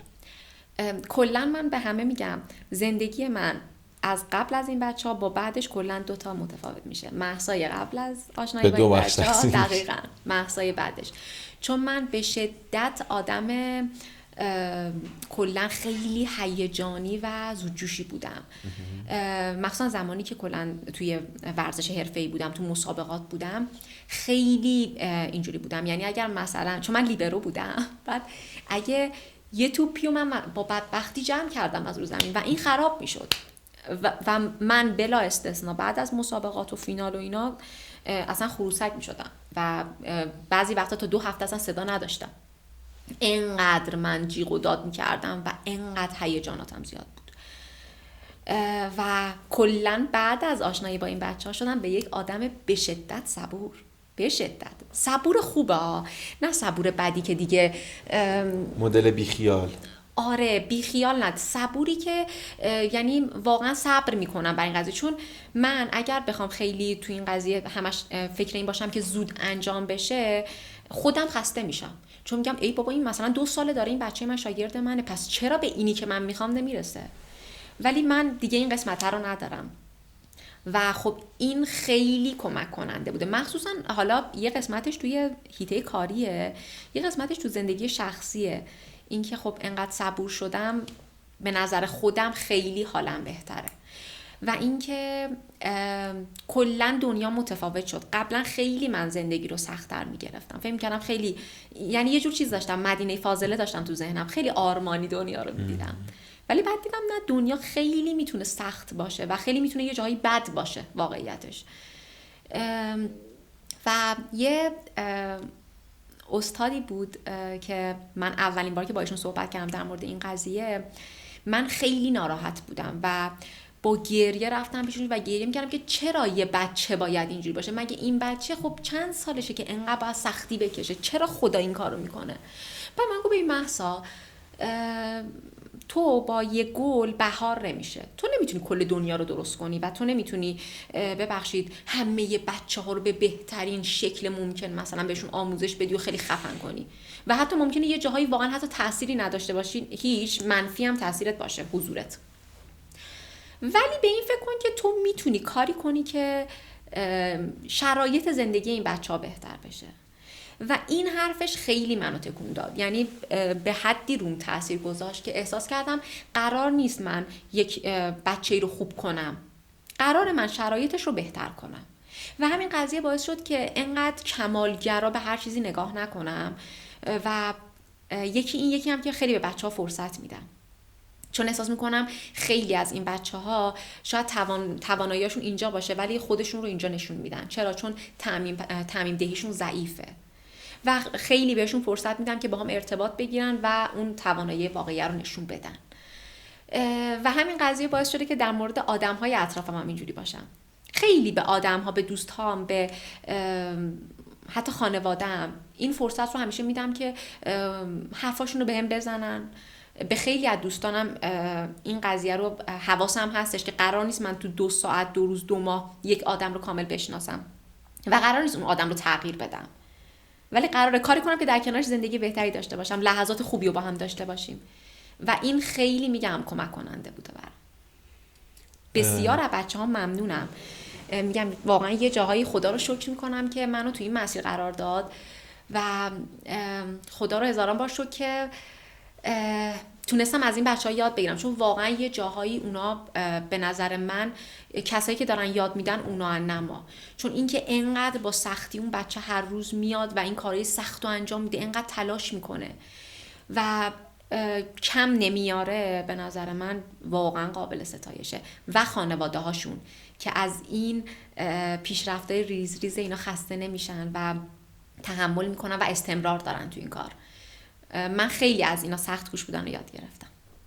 خیلی خوبه. حالا به نظرت جامعه ایران چقدر با مشکلات بچه‌های استثنایی آشنایی داره و به نظرت جامعهمون چقدر در مواجهه با این بچه‌ها و رفتار صحیح با حالا این بچه‌ها در زمان مشکلاتشون، حالا مثال همون پرخاشگریاشون اینا، چقدر این آگاهیشون بالا رفته؟ خیلی کم. ما خیلی سیستم آموزشیمون باگی داره تو قسمت استثنایی. مثلا یکی از همین چند وقت پیش به خاطر آلودگی هوا مدارس رو تعطیل کردن، بعد توی شاد میان کلاس میذارن. خب این برای بچه عادی شاید در نهایت اینه که مامان بابا مثلا یه ذره درگیر بشن به خاطر که بچه سر کلاس باشه حاضر غایب کنه، اما یه بچه اوتیستیک که در حالت حضوری هم ما باید به زور حواسش رو بیاریم و نقص توجه داره، چجوری یه خانواده میخواد اینو بشونه پای گوشی اون لحظه این بچه بیاد حاضر غایبش رو انجام بده، بعد کلیپ ها رو انجام بدن تو خونه، بعد مثلا اون تمریناتی که معلم گفته خانواده فیلم بگیره این بچه بفرسته؟ چقدر کار فرسایشیه. خیلی. و شما حساب کنید که همچین کاری میکنه سیستم آموزشی ما. حالا این قسمت باز خوبه، باز ما میگیم که خانواده میتونه این کارو انجام بده. یک بچه‌ای که ناشنواست چیکار میکنه؟ چجوری باید ارتباط برقرار کنه با قسمت آموزش آنلاین؟ آیا اصلا میشه؟ آیا ما تو ایران انقدر خفن شدیم که این کار رو انجام بدیم؟ نه. یا یه بچه‌ای که حتی نقص جسمانی داره، معلولیت داره، خب اون بچه هم خیلی سخته، اون بچه نمیتونه هیچ کدوم اون کارها رو انجام بده، باز هم باید کل خانواده درگیر اون بچه باشن و چقدر احساس بدی به اون بچه دست میده. چقدر ما ناخودآگاه داریم اعتماد به نفس افرادی که نیاز به حمایت دارن رو میاریم پایین، چقدر داریم عزت نفسشون رو میاریم پایین. شما در حالت عادی نگاه کنید، ما هنوز من خیلی دارم دوستانی که دچار معلولیت هستن و میبینم که همه استوری هایی که چک میکنم ازشون همچنان دارن قر میزنن و شاکن از این که چرا ما تو پیاده راهامون جایی رو نداریم که مخصوص ویلچر باشه، چرا مثلا یه فضای مناسب نداریم که آقا منی هم که معلولم بتونم برم پاساژگردی، بتونم راحت برم خرید کنم، بتونم راحت یه جا برم غذا بخورم، راحت کار بانکیمو انجام بدم. آیا ما این شرایط رو برامون داریم؟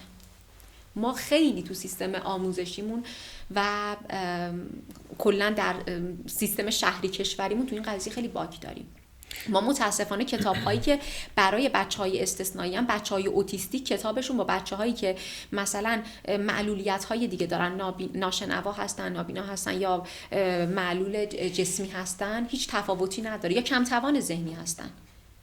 یعنی تخصصی اصلا شما کتابا رو نگاه کنید، یه بچه که ما داریم میگیم باید یه کتابی باشه که این بچه میبینه دقیقاً شبیه چیزی باشه که در واقعیت میبینه. درسته؟ شما کتابای بچه‌های استثنایی رو حتما ببینید.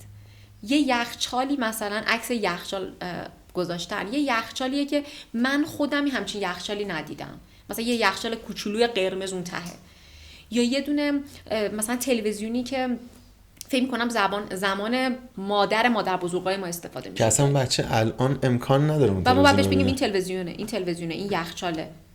بعد میره تو خونه میخواد این کار رو انجام بده، اصلا نمیتونه اینا رو بیاد با هم دیگه تطبیق بده. بعد ما میگیم چرا این بچه‌ها یاد نمیگیرن خوب؟ چرا یه بچه 2 بار داره 3 بار داره تکرار پایه میخوره و بعد در نهایت هم وقتی 3 سال پشت سر هم رد بشه آموزش ناپذیر میخوره؟ یه چیزی رو من دیدم که شبکه حالا ماهواره داشت نشون میداد راجع به یه فردیه که اوتیسم داره و پزشک، بعد خیلی داره کمک میکنه به اون بیمارستان و به اون متخصصا و جراحا و اینقدر این فیلم و این سریال داره قشنگ اوتیسمو تعریف میکنه، دیتا میده به مردم که آقا این رفتارا رو داره، اینقدر حساسه. من خب مادرم خیلی علاقه به این سریال داره و اینقدر این سریال خوب ساختن و جوری ساخته شده که یه آدم عادی اینقدر این سریال رو دنبال میکنه. خود منم گهگاهی مثلا دارم کارامو انجام میدم، بیشتر صداشو میشنم اگه مثلا پیش مامانم اینا باشه و میبینم که چقدر دارن به عنوان در قالب یه سریال مردم را با یه بیماری اوتیسم، با افراد اوتیستیک آشنا میکنن که بابا شرایط اینا اینه. حالا ما همچین سریالی، همچین فیلمی اصلا ساختیم؟ خیر. چرا؟ واقعا ما که خیلی دم از انسانیت میزنیم، دم از خیلی چیزا میزنیم، پس چرا نباید حالا این اتفاق حداقل تو کشورمون بیفته؟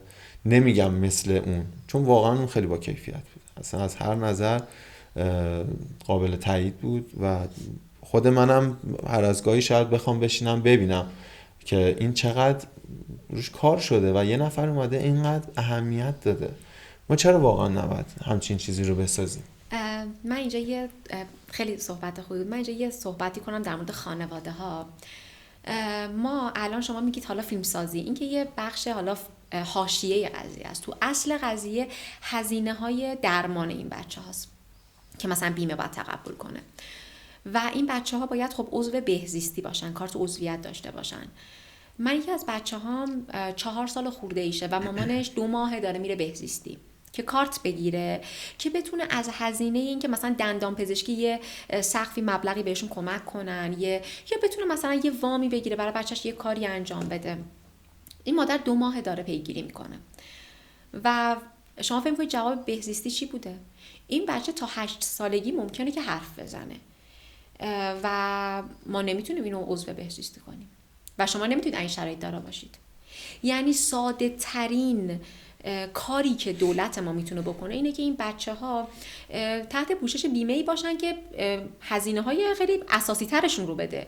این که مثلا بیاد مبلغ کمی از هزینه کلاس‌های مثلا کار درمانی و گفتار درمانی و بازی درمانی رو بده، هزینه دندان پزشکی این بچه‌ها رو بده، هزینه‌های ام‌آرآیشون رو بده، نوار مغزشون رو بده، ولی همه اینا رو برای همش 1000 تا تبصره دارن و خیلی از خانواده‌ها نمیتونن استفاده کنن از این شرایط.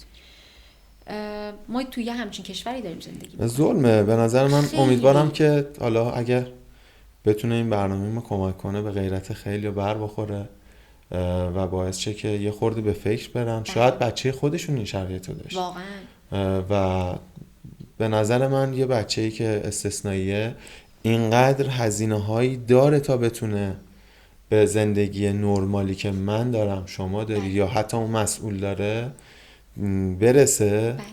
که بتونه آقا یه ذره مثل ما زندگی کنه. هزینه ها شده براش.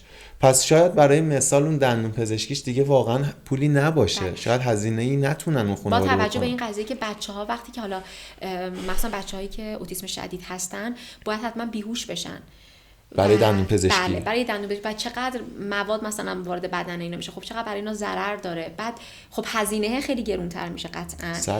یه عکس عادی بخوان از دندون اینا بگیرن بعد اینا رو بیهوش کنن. شاید هر دندون پزشکی هم مثال، حالا دندون پزشکی داریم مثال میزنیم، دندون پزشکی هم قبول نمیکنه. دقیقاً کار بچه اوتیستیک رو قبول نمیکنه. بعضی دندان پزشکا دارن قبول میکنن و خب چقدر یه خانواده باید تحت فشار باشه. من الان خانواده بچه‌ام میان صحبت میکنن، خانواده‌ای دارم که میگه من 8 سال وقتی بچه‌م به دنیا اومده خواب شب ندارم. چرا؟ به خاطر اینکه بچه به هم ریختگی شدید داره، شب نمیتونه بخوابه و باید اینو ببرن تو خیابون دور بزنن 5 ساعت 6 ساعت تا مثلا 7 صبح بشه بیان خونه این بچه بخوابه. چرا؟ که همسایه‌ها اذیت نشن از صدای جیغ و داد و پریدن‌های نصف شب این بچه. ما یه همچین خانواده‌هایی داریم ولی چقدر اینا رو درک می‌کنیم. و واقعا من اینجا از حالا کسایی که میتونن توی این کار قدمی بردارم میخوام که واقعا حد اکثر کاری که میتونن انجام بدن، نمیگم حد اقل، به خاطر اینکه واقعا من از نزدیک دیدم خیلی خانواده های اینا تحت فشارن. بیشتر از این تحت فشار نذارن. واقعا خیلی از خانواده‌ها دارن میبرن. خیلی از خانواده‌ها دیگه نمیتونن کلاس‌های بچه‌ها رو بیارن. چرا؟ به خاطر اینکه هزینه‌ها خیلی زیاده. خیلی از خانواده‌ها از شهرستان اومدن تهران چون اصلا ما تو شهرستان خیلی امکانات خفنی نداریم برای این بچه‌ها. حتی نمیتونن ارزیابی کنن این بچه‌ها رو، نمیتونن تشخیص بدن این بچه اوتیستیک، ADHD، مشکل رفتاری داره، چیه مشکلش اصلا. اینا رو نداریم و مجبور خانواده بیاد مثلا مهاجرت کوچ کنه بیاد تهران، کل فامیل ها اونجا هستن، خانواده تنها میاد اینجا، به اندازه کافی از این تنها بودن دچار افسردگی میشه و میاد تو شهری که گرونی داره بیداد میکنه و ما فقط میبینیم که قیمت دلار داره روز به روز میره بالا ولی فکر نمی‌کنیم که همون نسبت داره قیمت کلاس این بچه‌ها میره بالا، به همون اندازه توانبخشی این بچه‌ها داره گرون میشه و وسایلی که نیاز دارن. یه خانواده‌ای که بچه اینجوری داره شما برید تو خونش قطعا خیلی قرار نیست خونه لوکس و لاکچری ببینید، قراره یه خونه‌ای ببینید که شبیه کاردرمانیه، استپ داره، توپ داره، 1000 تا وسایل کاردرمانی رو داره. چرا؟ چون همش باید با بچهش بیاد اینا رو کار کنه، چون اون خانواده داره خدمات 24 ساعته به بچه میده. یعنی من به خانواده بچه‌ها میگم حالا ما که چند ساعت توی این کاریم، شما واقعا خدمات تو شبانه روزی برای بچه‌تون بدون استراحت. اگر یه روز بابا بیداره، یه روز دیگه مامان باید بیدار بمونه، 2 روز مامان بیدار بمونه، یه روز بابا باید بیدار بمونه تا صبح. این بچه کلاساشو از دست نده. خدای چیکار کنیم؟ هزینه داروهایی که میخورن، هزینه حتی لباسهایی که میپوشن. خیلی از این بچه‌ها به خاطر مشکلات حسی که دارن، به خاطر مشکلات لامسه‌ای که دارن، باید مثلا لباسی بپوشه که نخ پنبه باشه که دچار خارش نشه، دچار حس نکنه که این بدنشو داره میخوره و به هم نریزه، غیر قابل تحمل میشه براش. ما خیلی باید برای این بچه‌ها و خانواده‌ها بیشتر وقت گذاشتن. حالا وقت که نمیذارن کاش یه سری چیزها رو فقط تسهیل کنن که خانواده‌ها بتونن این امکانات استفاده کنن. ما هنوز مراکزی نداریم که خانواده بگه که من بچه‌ام میخوام بذارم این مرکز نگهداری و خیالم راحته که به بچه من آسیب نمیرسه. متاسفانه داریم خانواده هایی رو که بچه‌هاشون رو گذاشتن و بچه رو با یک نقص دیگه ای تحویل گرفتن. بچه‌ای که راه میرفته و گذاشتن بعد از 2 سال 3 سال بچه رو رفتن تحویل گرفتن و میبینن بچه ویلچر نشین شده، دیگه نمیتونه راه بره، انقدر که باهاش کار نکردن. یا متاسفانه جاهایی که حالا تو شهرستان حتی خیلی دارم این اتفاقات رو میبینم، آزارهای بدنی دارن این بچه‌ها. اگر آروم نمیمونه، اگر به هم ریخته کتکش میزنن. بچه است، مگه دست خودشه؟ چیکار دارید میکنید؟ و اسم خودشون رو انسان میذارن. واقعا نباید این کارو کرد. واقعا ما الان به نظرم تو این قسمته باید بیشتر تلاش کنیم واقعا انسان‌ها رو بشناسیم، چون انگار هر چی داریم به سمت تکنولوژی میریم، به جای که اون قسمت مفید استفاده کنیم داریم از قسمت بد شدن استفاده میکنیم، متاسفانه به ضررمون داره تمام میشه. و امیدوارم که واقعا اطلاع رسانی بشه، یعنی بهتره بگم که یه جورایی این مشکلات بچه ها رو و این افراد رو بهتر بتونن آگاهی بدن به مردم که بابا بچه های اوتیسمی این شرایط دارن. حالا در قالب هر چیزی خودشونو بذارن جای اون خانواده که بابا من اگه بچم اینجوریه، ای کاش همسایه منو درک کنه، ای کاش فامیل منو درک کنه.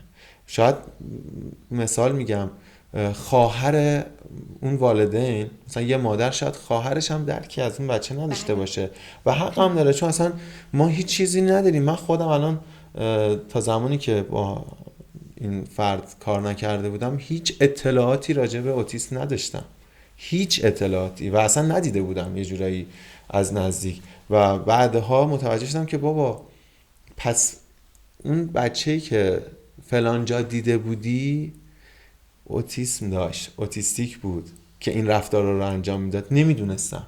شاید رفتار اون بچه‌ه مثل صحبت اولتون یه قضاوتایی رو تو ذهن من ایجاد کرد بود که بعدش خیلی از خودم دلخور شده بودم و بعدش به خودم گفتم که خب اطلاعی نداشتی دیگه. ما هم توی بخش این که آقا آگاهی بدین به مردم، این بیماری رو به مردم بشناسونید و هم حمایت کنید، برای این بچه‌ها یه شرایطی رو بذارید، یه بیمه‌ای، یه حمایتی. واقعا بچه‌های پرهزینه‌ای هستن اینجوری که من متوجه شدم.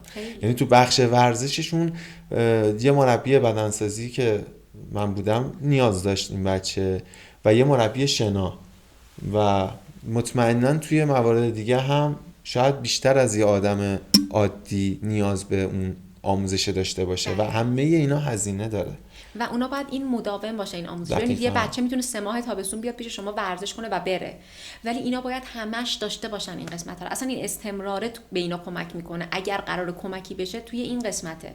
ولی خب میگم خیلی از این بچه‌ها حتی نمیتونن این درمان‌های جانبی رو داشته باشن. مثل چی؟ مثل همین که کلاس شنا برن، مثل که بیان ورزش کنن. و چقدر کمک میکنه به شدت. اصلا یه چیزی بود، یه فرضیه معلمای ورزش داشتن، توی یکی از مقاله‌ها خوندم که میگفتن که چی کار کنیم که چرا کودکان با ورزش باهوش‌تر میشن؟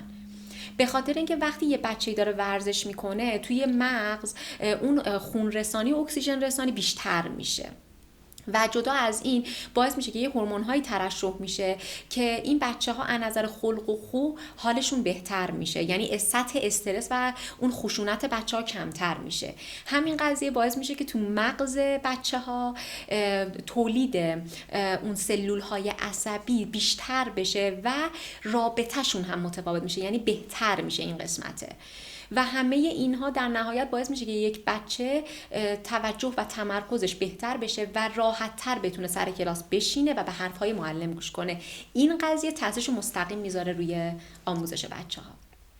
امیدوارم که میگم فقط این اتفاقا مثبت پیش بیاد و یه روزی برسه که ببینیم که بچه‌های اوتیستیک خیلی بهتر دارن زندگی میکنن. بله، یه روزی برسه که ما به جای اینکه بیایم بگیم که ما این چیزها رو نداریم، بگیم ما همه اینها رو داریم، حالا چی کار کنیم که این قسمت هامون بهتر بشه. بیایم چه پلن هایی رو اضافه کنیم که مثلا تو بازی های حرکتی، تو بازی های توجه تمرکزی چی کار کنیم که بچه هامون راحت تر بتونن زندگی کنن، یا بیایم یه شبیه سازی زندگی کوچیک رو براشون تو کلاس ها داشته باشیم که اینا راحت تر الگو بگیرن و تو جامعه زندگی کنن، نه اینکه هنوز بیایم مثل 80 سال 100 سال پیش صحبت کنیم که ما همچین مشکلاتی داریم. امیدواریم که بشنون کسایی که کاری از دستشون برمیاد و یه قدمی بردارن برای این بچه‌ها. امیدوارم. ازت میخوام که یک صحنه‌ای که توی این همه سال که داری با این بچه‌ها کار میکنی و هیچ وقت فراموشش نکردی رو، حالا چه مثبت چه منفی، برامون تعریف کنی. خیلی زیاده چیزایی یه دونه بولدش، یه دونه اون شاخصش. این که میگن بچه‌های اوتیستیک احساسات ندارن و محبت رو ما شاید متوجه نشن و اینجور چیزا.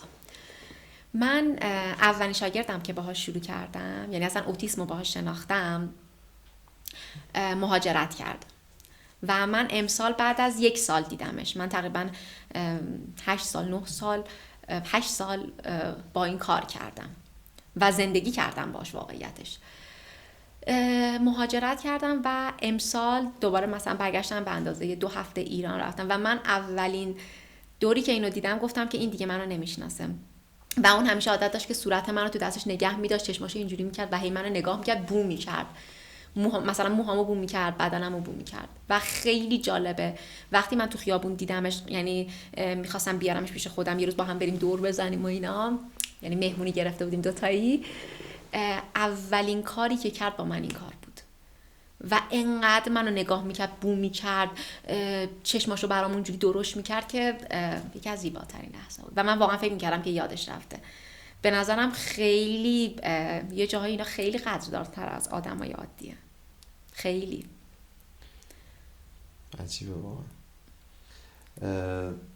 اگه بخوای یه توصیه‌ای برای حالا اون افرادی که دارن برنامه‌مون رو میبینن و میخوان با بچه‌ها کار کنن، حالا مربی بچه‌ها بشن، سر کارشون با بچه‌ها میشه، یه توصیه‌ای داشته باشی، چی براشون داری واسه گفتن؟ این که فقط دانش تو این قضیه مهم نیستش. این که فقط مثلا الان من کارشناس ارشد این قضیه رو دارم دیگه، خیلی خفنم، یا میخوام مثلا دکترا گرفتم تو این رشته و میتونم خیلی موفق باشم، واقعا پاسخگو نیستش. اولین قسمت اینه که ما بچه‌ها رو دوست داشته باشیم و اینکه فقط هم به این چشم نگاه نکنیم که خب این که متوجه نمیشه، این که بذار باش اینجوری رفتار کنم. اون بچه‌ها خیلی خوب متوجه میشن و ما به همون اندازه که به یک شاگرد عادی داریم عشق می‌ورزیم، باید به همون اندازه هم به یه بچه که جزء کودکان خاص عشق بورزیم، چه بسا بیشتر. دقیقاً، چون که اونا خیلی نیاز دارن به این قسمت. ما انقدر باید به اونا عشق و محبت بورزیم که اونا احساس اطمینان کنن، بتونن وارد دنیای ما بشن و بتونن یکم، حداقل یکم راحت‌تر تو این دنیا زندگی کنن، چون ما داریم به زور اونا دنیای خودشون میکشونیم این طرف. حداقل یه زیبایی داشته باشه براشون.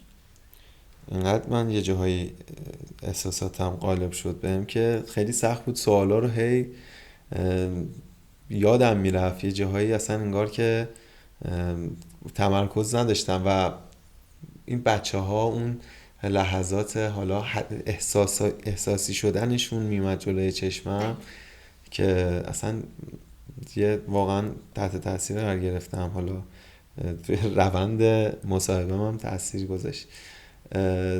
یه چیزی رو من یادم افتاد ازت بپرسم، این که راسته که میگن ایلان ماسک اوتیستیکه؟ من آخرین خبری که شنیده بودم این بود که خودش هم اعلام کرده و گفته که من تشخیص این قضیه رو گرفتم، اما واقعیتش انقدر همه جاش توی این قسمت‌ها شایعه زیاد میشه و انقدر خبرای دروغ میدن، آدم واقعا نمیدونه راسته یا دروغ. اما خودش هم گفته که من تشخیص گرفتم. البته هم زیاد دور از ذهنم نیسته، چون میگم این قسمت هوش بیش از حد توی یک قسمت خاص میتونه باشه. پس باید بگیم که خانواده ها خیلی امیدوار باشن، این خانواده های بچه های اوتیستیک که بچه هایی که خفیف هستن. آره میتونن اینا رو هم یه کاری باهاشون بکنن، با آموزش، با مراقبت بیشتر. بله اصلا البته بچه هایی هم که تو قسمت طیف شدید اوتیسم هستن، خیلی جاها مثلا کارگاه ها و کلاس هایی میذاره که در واقع به اونا مهارت آموزی یاد میده. اینکه شاید اون بچه نتونه حرف بزنه و توی یه سری از قسمت ها خیلی مشکل داشته باشه، اما همون بچه میتونه سفال درست کنه، میتونه تو قسمت‌های رنگ‌آمیزی خیلی خوب باشه، میتونه با اینکه حرف نمیزنه و هیچ ارتباطی نداره تابلوهای نقاشی عالی میکشه و از این قسمت به درآمدزایی رسیده. منظورم اینه که همه این بچه‌ها بالاخره هر بچه‌ای هستن تو یک قسمتی بالاخره یه استعدادی داره که مهمه که ما براش صبر کنیم و اونو بشناسیم و پرورشش بدیم. میگم من بچه‌هایی رو میشناسم که واقعا حتی نمیتونن صحبت کنن و خیلی هم شرایط سختی دارن، اما همون بچه داره تابلو نقاشی میکشه. یا بسیاری از بچه‌هایی رو میشناسم که الان تو پیجم هم هستن که اوتیستیک هستن و بافتنی انجام میدن، نمایشگاه نقاشی میذارن، با آجر، نمیدونم دقیقاً چه اسمی داره، با آجر تابلوهای زیبا، آجرهای رنگی، کاشی کاری میان تابلوهای خیلی خوشگل درست میکنن و میفروشن و در واقع یه جوری کمک خرج خانواده هاشون شدن و این خیلی زیبا.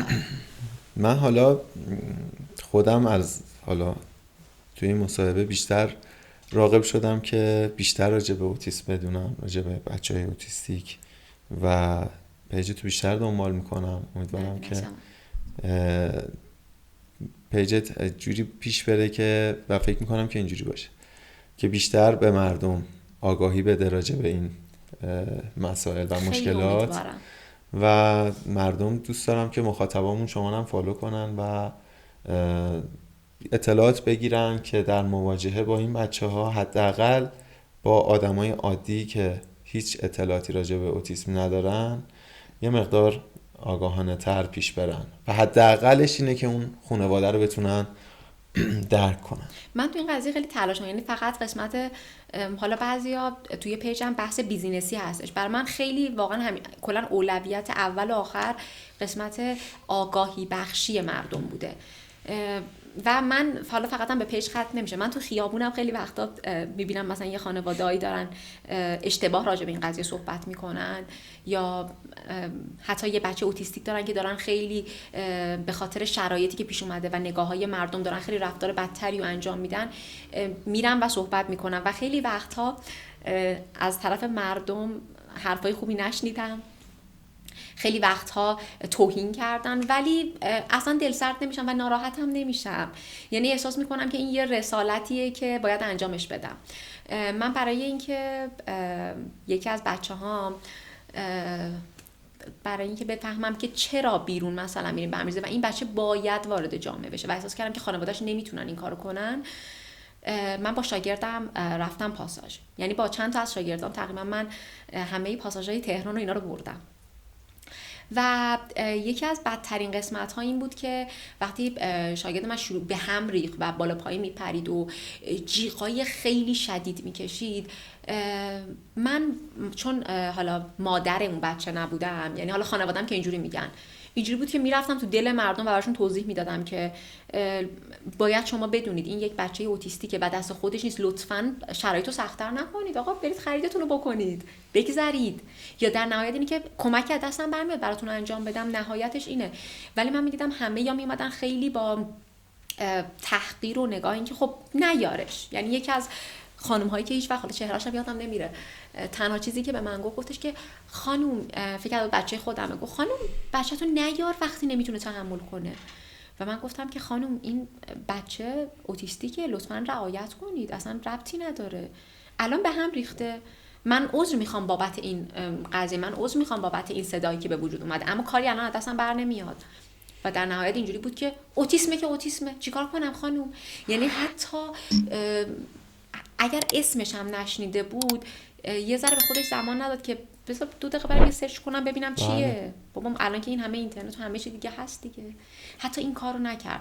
و من یه لحظه واقعیتش خیلی به خانواده ها حق دادم، گفتم واقعا حق داره که خانواده ها حق دارن که یه جایی نمیتونن، ما چقدر میتونیم توضیح بدیم، من تو این کارم و وقت میذارم توضیح بدم، ولی یه خانواده چقدر میتونه انرژی بذاره، هم این شرایط رو تحمل کنه، هم زیر بار این مشکلات کم نیاره، هم هزینه کنه، هم وایسه به مردم آموزش بده. چرا ما داریم این کارو میکنیم؟ من یه اشاره به یه پدری بکنم که ویدیوش وایرال شده بود توی اینستاگرام و بعد بریم سوال فکر کنم پدر ابوالفضل رو میگین. دقیق اسمش یادم نیست که بعدش بریم سراغ بخش پایانیمون، چون فکر کنم دیگه خیلی مصاحبهمون طولانی شد، ولی با همه اینها من خیلی لذت بردم و حیفم میاد که خیلی چیزا رو بهش اشاره نکنم.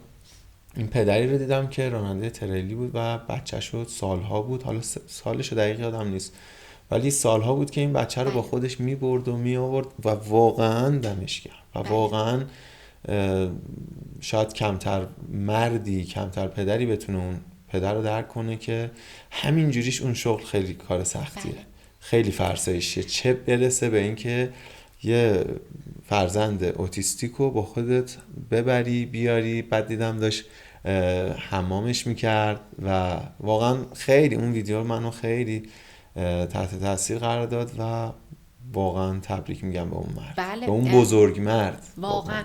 و خوب شد اینو گفتید. من اینجا همش از حالا بیشتر از شاید مادرها گفتم، ولی ما پدرایی داریم که کمتر از مادران نیستن تو نگهداری این بچه‌ها و واقعا انشالله که خدا بهشون سلامتی بده و عمر با عزت که بتونن این بچه‌ها رو به یک جایی برسونن، چون یکی از دغدغه اصلی خانواده‌ها اینه که بعد از اونها چه بلایی قرار سر بچه‌هاشون بیاد، چون همینجوری که خانواده‌ها اینقدر حمایت میکنن بچه‌ها شرایط خوبی ندارن و امیدوارم به جایی برسه که خانواده‌ها این دغدغه رو نداشته باشن. امیدوارم. بریم سراغ بخش بله. خب اینا من چون واقعا سوالات ممکنه یه مقدار حساس باشه، من از رو میخونم که یه موقع ورزش مورد علاقت، میخوام یک کلمه جواب بدی. والیبال. سخت‌ترین لحظه کارت؟ زمانی که بچه‌هام به هم میریزن و ممکن ازشون خیلی کتکم بخورم بعضی وقتا. الهام بخش‌ترین فرد زندگیت؟ اسم بگم؟ اگه دوست داری. وای گریم گرم. من خیلی تلاش کردم توی مصاحبه که احساساتی نشم و خودم رو کنترل کنم. اسم شاگردم میگم، فامیلیشو نمیگم که حالا شاید خانواده‌اش دوست نداشته باشن. امیرعلی، اولین شاگردم. امیدوارم که هر جا باشه حالش خوب باشه. اگر مربی نمی‌شدی الان چه کاره بودی؟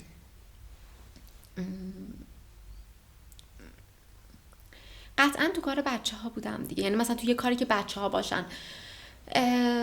اگر چون من تو کار ورزشم هم که مربیگری والیبال بگیرم، مثلا از بچه‌های مینی والیبال شروع کردم، یعنی کلا تو قسمت ایده کودکانم. ولی اگر اینجا نبودم،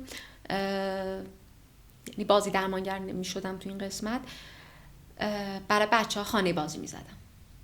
عالی. مهمترین مهارت یک مربی؟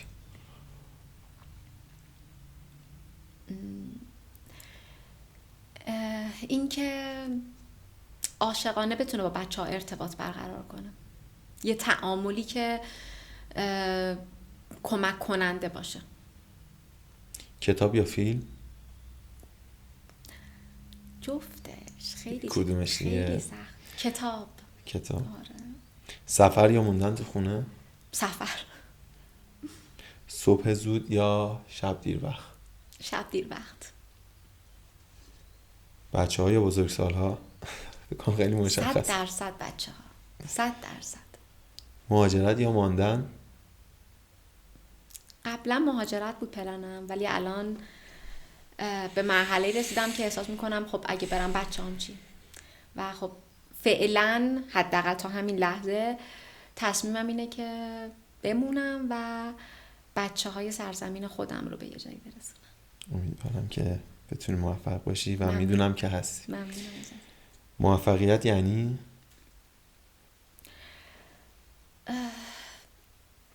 با عشق زندگی کردن، چه تو کار، چه تو زندگی شخصی، چه تو تحصیل. اینکه آدم بتونه هر لحظه رو واقعا قدر بدونه و احساس عشق و لذت داشته باشه. خب حرفی چیزی هستش که من خیلی... بهش اشاره نکرده باشم بخوای راجعش صحبت کنی؟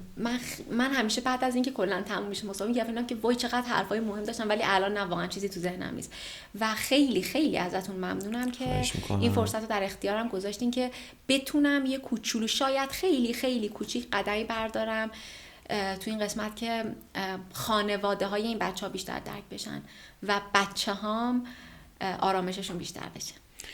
ممنونم ازت که وقت گذاشتی و به برنامه اومدی و خیلی استفاده کردم خود من به شخصه و یه چیزایی رو تو من استارت زد که برم دنبالش و بتونم بیشتر راجبش بدونم. امیدوارم که مخاطبامون هم بتونن این کار رو انجام بدن. بازم ممنونم ازت. متشکرم. ممنون.